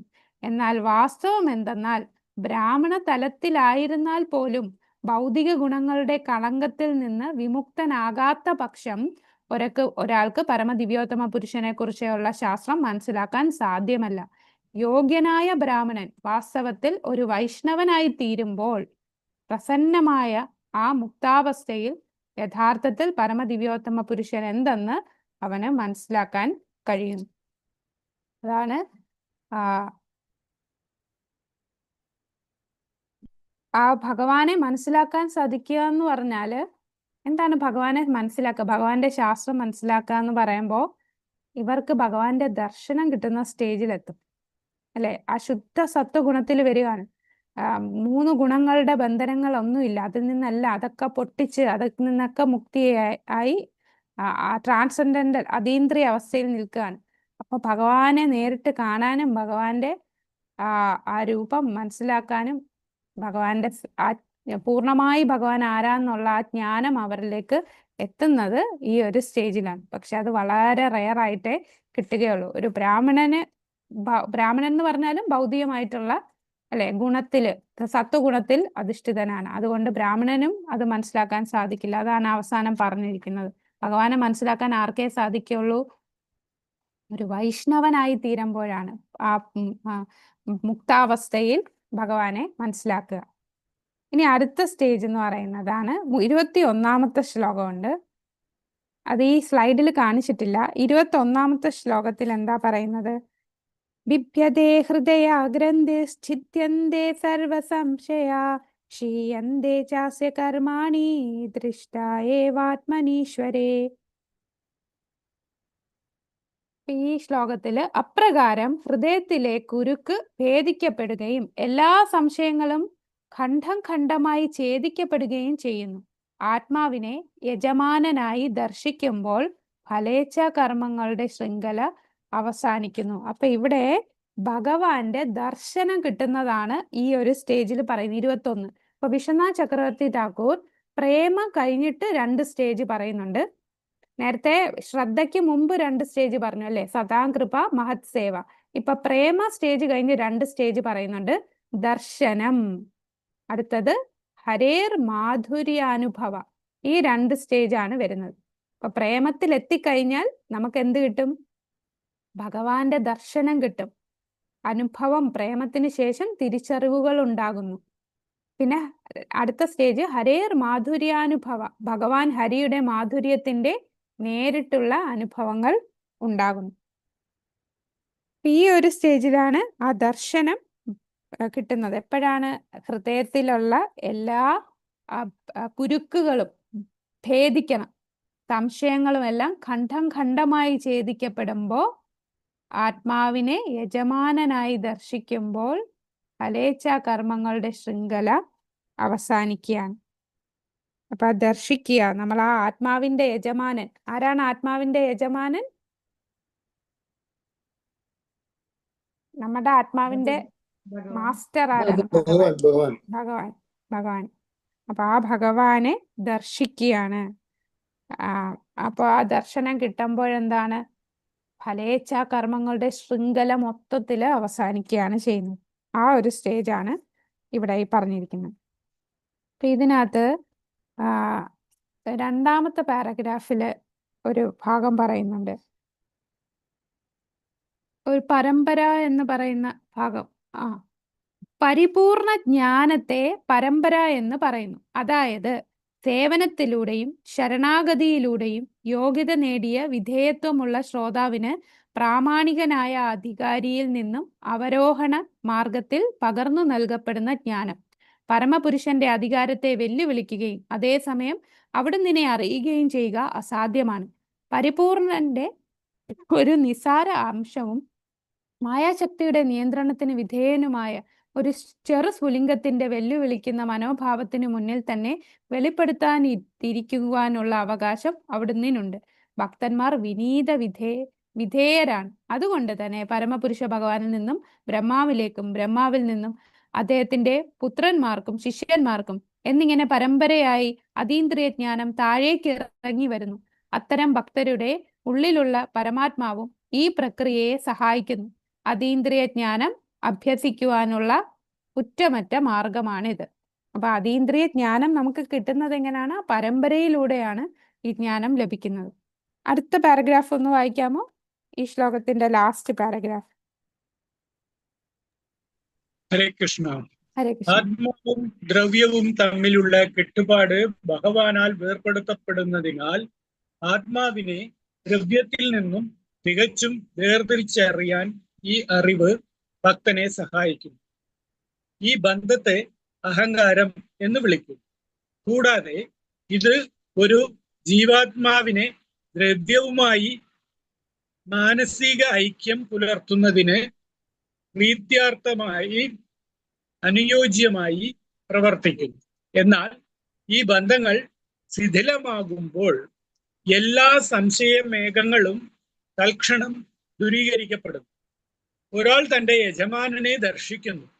മാത്രവുമല്ല, കർമ്മഫല ശൃംഖലകളെ പൂർണ്ണമായി അവസാനിപ്പിച്ച് ഭഗവത് പ്രേമയൂത സേവനത്തിൽ പരിപൂർണമായി സ്വയം നിരതനാകുന്നു. ഭൗതിക അസ്തിത്വത്തിൽ ജീവാത്മാവ് കർമ്മഫല ശൃംഖലകളെ സ്വയം സൃഷ്ടിക്കുകയും അതിൻ്റെ നല്ലതും ചീത്തയുമായ പരിണിത ഫലങ്ങളെ ജന്മജന്മാന്തരങ്ങളായി അനുഭവിക്കുകയും ചെയ്യുന്നു. എന്നാൽ ഭഗവത് പ്രേമയൂത സേവനത്തിൽ വ്യാപൃതനാകുമ്പോൾ കർമ്മശൃംഖലകളിൽ നിന്ന് അവൻ തൽക്ഷണം സ്വതന്ത്രനാകുന്നു. അനന്തരം അവന്റെ കർമ്മങ്ങൾ യാതൊരു പരിണിത ഫലവും ഉണ്ടാക്കുന്നില്ല. ഹരേ കൃഷ്ണ. ഹരേ കൃഷ്ണ. അപ്പൊ നമ്മള് കർമ്മ ശൃംഖലയിൽ നിന്ന് മുക്തനാകാൻ എന്ത് ചെയ്യണം? ഭഗവാന്റെ ഭക്തിയുത സേവനത്തിൽ മുഴുകിയിരിക്കണം. അതാണ് ഭഗവാന്റെ ഭക്തിയുത സേവനം ചെയ്യുമ്പോൾ, ആ പ്രേമയുത ഭക്തിയുത സേവനം ചെയ്യുമ്പോൾ എന്ത് ഫലമാണ് കിട്ടുന്നത്? നമ്മളുടെ ആ കെട്ടുപാടുകളെ, കർമ്മബന്ധനത്തിനെ മുറിച്ചു കളയുകയാണ് ചെയ്യുന്നത്. നമ്മുടെ ആ ബന്ധനം ഇവിടെ പറയാ കുരുക്കിനെ ഇല്ലാതാക്കുന്നു. ആ കുരുക്കെന്ന് പറയുന്നത് എന്താണ്? അഹങ്കാരത്തെയാണ് കുരുക്കെന്ന് പറയുന്നത്. അപ്പോൾ ആ അഹങ്കാരം, നമ്മുടെ ഫോൾസ് ഈഗോ, മിഥ്യാഹങ്കാരം, ആ ഫോൾസ് ഈഗോ എന്താ നമുക്ക് പറഞ്ഞു തരുന്നത്? ഞാൻ ഈ ശരീരമാണ്, ഇത് ഞാനാണ്, ആ ഒരു തെറ്റായിട്ടുള്ള ഒരു ഐഡന്റിറ്റിയിൽ നമ്മൾ വരികയാണ് അല്ലെ. അപ്പൊ ആ ഒരു അഹങ്കാരത്തെ ഇല്ലാതാക്കാൻ, ആ കുരുക്കിനെ ഇല്ലാതാക്കാൻ പറ്റും നമ്മളുടെ പ്രേമയുത ഭക്തിയുത സേവനം ചെയ്യുമ്പോൾ. അങ്ങനെയാണ് ആ പ്രേമയുത ഭക്തിയുത സേവനത്തിൽ ഈ ഒരു സ്റ്റേജിലേക്ക് എത്തുക. അപ്പൊ ഇത് ഇനി 22 മുതൽ നമുക്ക് നാളത്തെ സെഷനിൽ കാണാം. ഇനി അടുത്ത ഭാഗങ്ങളാണ്. സൂത ഗോസ്വാമി ഇനി അടുത്ത ചോദ്യങ്ങൾക്കുള്ള ഉത്തരം പറയുന്നതാണ് 22 വരെയുള്ള ശ്ലോകങ്ങൾ. അപ്പൊ നമ്മളിപ്പോ 16 മുതൽ 21 വരെയുള്ള ശ്ലോകത്തിലാണ് ഭക്തിയുടെ പല ഘട്ടങ്ങൾ കണ്ടത് അല്ലെ. അപ്പൊ ഇനി നമുക്ക് പ്രഭുപാദര് ഇവിടെ പറയുന്ന വാക്കുകളൊന്ന് നോക്കാം. 16ാമത്തെ ശ്ലോകത്തിലെ ഭാവാർത്ഥം ഇത് നമ്മൾ വായിച്ചതാണ്. ഇത് നമ്മൾ വായിച്ചതാണ്. ഇത് ഇവിടെ പറയുന്നത് 1:18-4 ഒരു ശ്ലോകം പറയുന്നുണ്ട്. അതായത് ഭാഗവത സേവനത്തിന്റെ ഫലത്തെ കുറിച്ചാണ് 1ാമത്തെ അധ്യായത്തിൽ 18ാമത്തെ 1ാം സ്കന്ധം 18ാം അധ്യായം 4ാമത്തെ ശ്ലോകം.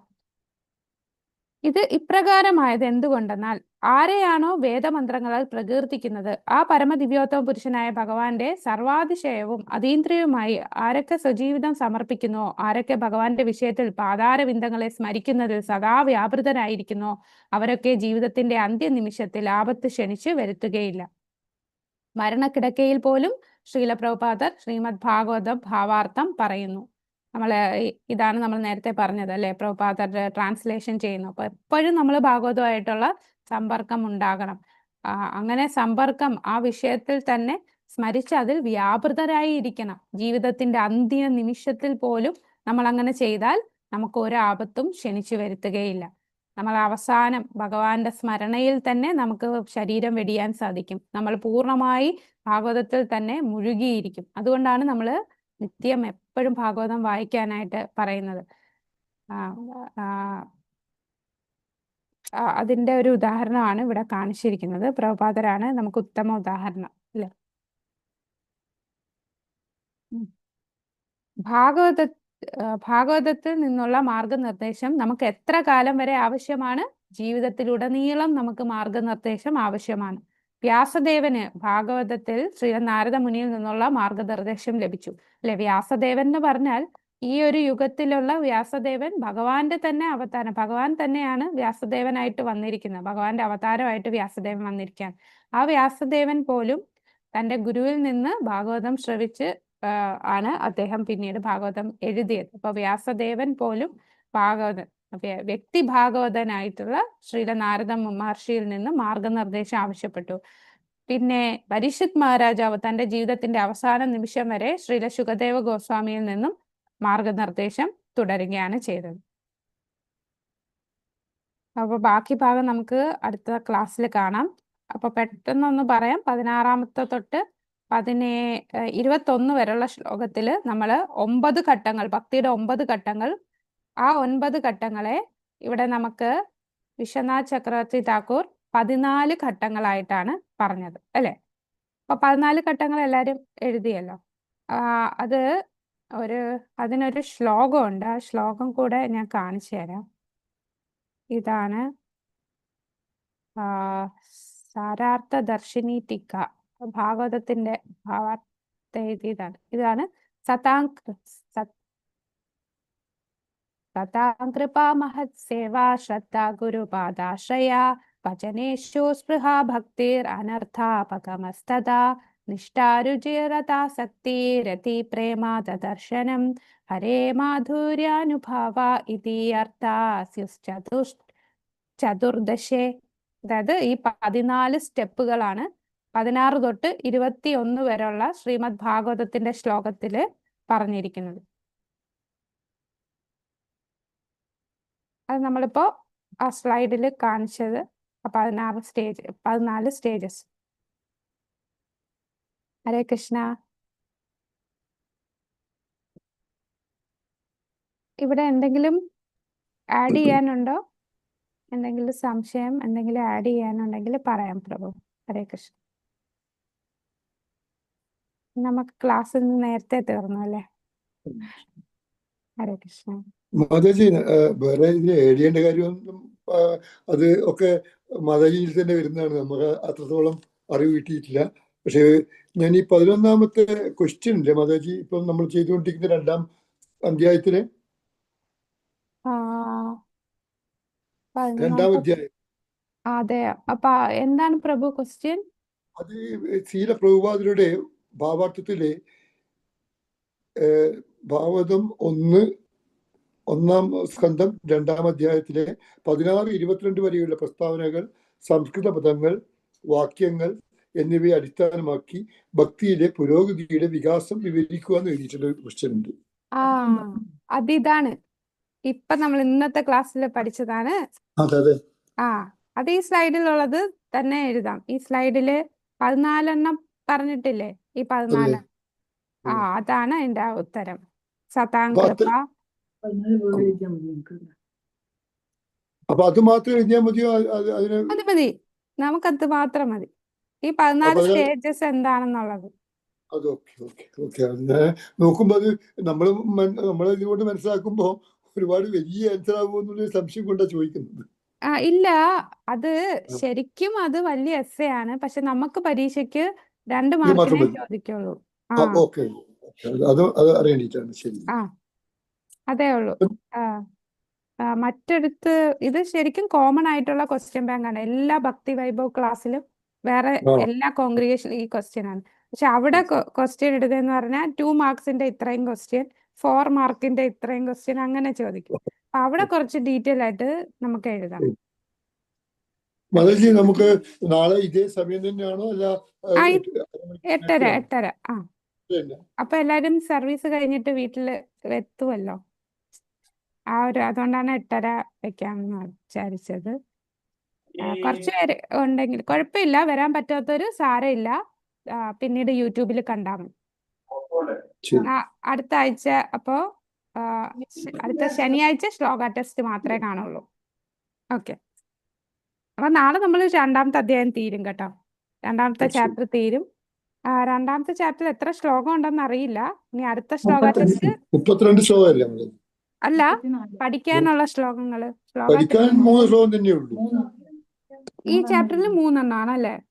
സവൈപുംസ, പിന്നെ യജന്തി വദന്തി തത്വത്തിൽ. വദന്തി തത്വ എന്നുള്ള പിന്നെ ഒരു ശ്ലോകം കൂടിയുണ്ട്. ഓക്കെ, അപ്പൊ എളുപ്പമാണ്. ഇതൊക്കെ നമുക്ക് പരിചയമുള്ള ശ്ലോകങ്ങളാണല്ലേ, പുതിയതായിട്ടൊന്നും ഒരു പഠിക്കണ്ട. ശ്ലോകം മാത്രമുണ്ട്, 3ാമത്തെ ശ്ലോകം അത്ര നമ്മൾ പഠിച്ചതല്ല. ഓക്കെ, അപ്പൊ അതിന്റെ എക്സാമും ചിലപ്പോ ഈ ഓഗസ്റ്റ് മാസത്തിൽ കാണും. ഫസ്റ്റ് ചാപ്റ്ററിന്റെ ശ്ലോക ടെസ്റ്റ് കഴിഞ്ഞ് രണ്ടാമത്തെ ചാപ്റ്ററിന്റെ ശ്ലോകം, കാരണം രണ്ടാമത്തെ ചാപ്റ്റർ നമ്മൾ നാളെ തീരും. അപ്പൊ അതിന്റെ ശ്ലോക ടെസ്റ്റ് ഉണ്ടാവും. നമുക്ക് ക്ലോസ്ഡ് ബുക്ക് 5 ചാപ്റ്റർ കഴിഞ്ഞിട്ടേ ഉണ്ടാവുള്ളൂ കേട്ടോ. ഓക്കെ, ഹരേ കൃഷ്ണ. ഏകദേശം എത്ര ആവും മോദിജി അപ്പോഴേക്കും? എത്ര സമയം എടുക്കുമെന്നാണോ? ഒക്ടോബർ അറിയില്ല. മാതാജിയുടെ ടൈമിംഗ് മാതാജിക്ക് അറിയാലോ, വേണ്ടി വെച്ചു. അത് ഞാനും, കാരണം ചില അധ്യായം കുറച്ച് നീണ്ടതാണ്, ചിലതൊക്കെ പെട്ടെന്ന് പറഞ്ഞു പോകാൻ പറ്റും. കുറെ കാര്യങ്ങൾ ഒക്ടോബർ കഴിഞ്ഞിട്ട് മതി എന്നുള്ളതുകൊണ്ടാണ്. അപ്പഴേ കാണുള്ളൂ. നമ്മളവിടെ എത്തിയാൽ നാട്ടിലാകുമ്പോ സൗകര്യമുണ്ട്. ഇവിടെ കാരണം ആഴ്ചയില് നമുക്ക് 4 ക്ലാസ് അല്ലേ വരുന്നുള്ളൂ. അതെ. അതുകൊണ്ട് ഞാനും അങ്ങനെ കണക്കാക്കിയത്. മാതാജിയോട് ചോദിച്ചാൽ മാതാജിക്ക് ഒരു ഐഡിയ ഉണ്ടാവില്ല. ഞാനും ആഗ്രഹിക്കുന്ന അങ്ങനെയാണ്. പറയണമെന്നുണ്ടായിരുന്നു മാതാജിയോട്, ഞങ്ങള് ഒക്ടോബർ ഫസ്റ്റ് വീക്ക് കഴിഞ്ഞിട്ട് മതി എന്നുണ്ട്. അത് സമയം തരും കേട്ടോ. 5ാമത്തെ ചാപ്റ്റർ കഴിഞ്ഞാൽ ഉടനെ പരീക്ഷയല്ല, നമ്മള് സമയം പഠിക്കാനുള്ള സമയം. ഹരേ കൃഷ്ണ. അപ്പൊ നമുക്ക് ഇവിടെ ചുരുക്കാം അല്ലേ? ഹരേ കൃഷ്ണ. ഹരേ കൃഷ്ണ. വാഞ്ചാകൽപതരുഭ്യശ്ച കൃപാസിന്ധുഭ്യഃ ച പതിതാനാം പാവനേഭ്യോ വൈഷ്ണവേഭ്യോ നമോ നമഃ. അനന്തകോടി വൈഷ്ണവ വൃന്ദ കി ജയ, ശ്രീല പ്രഭുപാദ് കി ജയ, ഗുരു മഹാരാജ് കി ജയ. ഗോ പ്രേമാനന്ദേ ഹരി ഹരി. ഗ്രന്ഥരാജ് ശ്രീമദ് ഭാഗവതം കി ജയ. ഹരേ കൃഷ്ണ.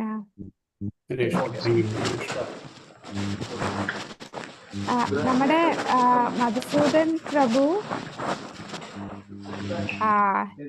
ശരിക്കും 50 ഭാഗത്തോളം ആയല്ലേ പ്രഭു? ഇറങ്ങിയല്ലേ പ്രഭു? 50 ഭാഗത്തോളം ഡിസ്ട്രിബ്യൂഷൻ ചെയ്തു കേട്ടോ ഒറ്റയ്ക്ക്. ഹരേ കൃഷ്ണ.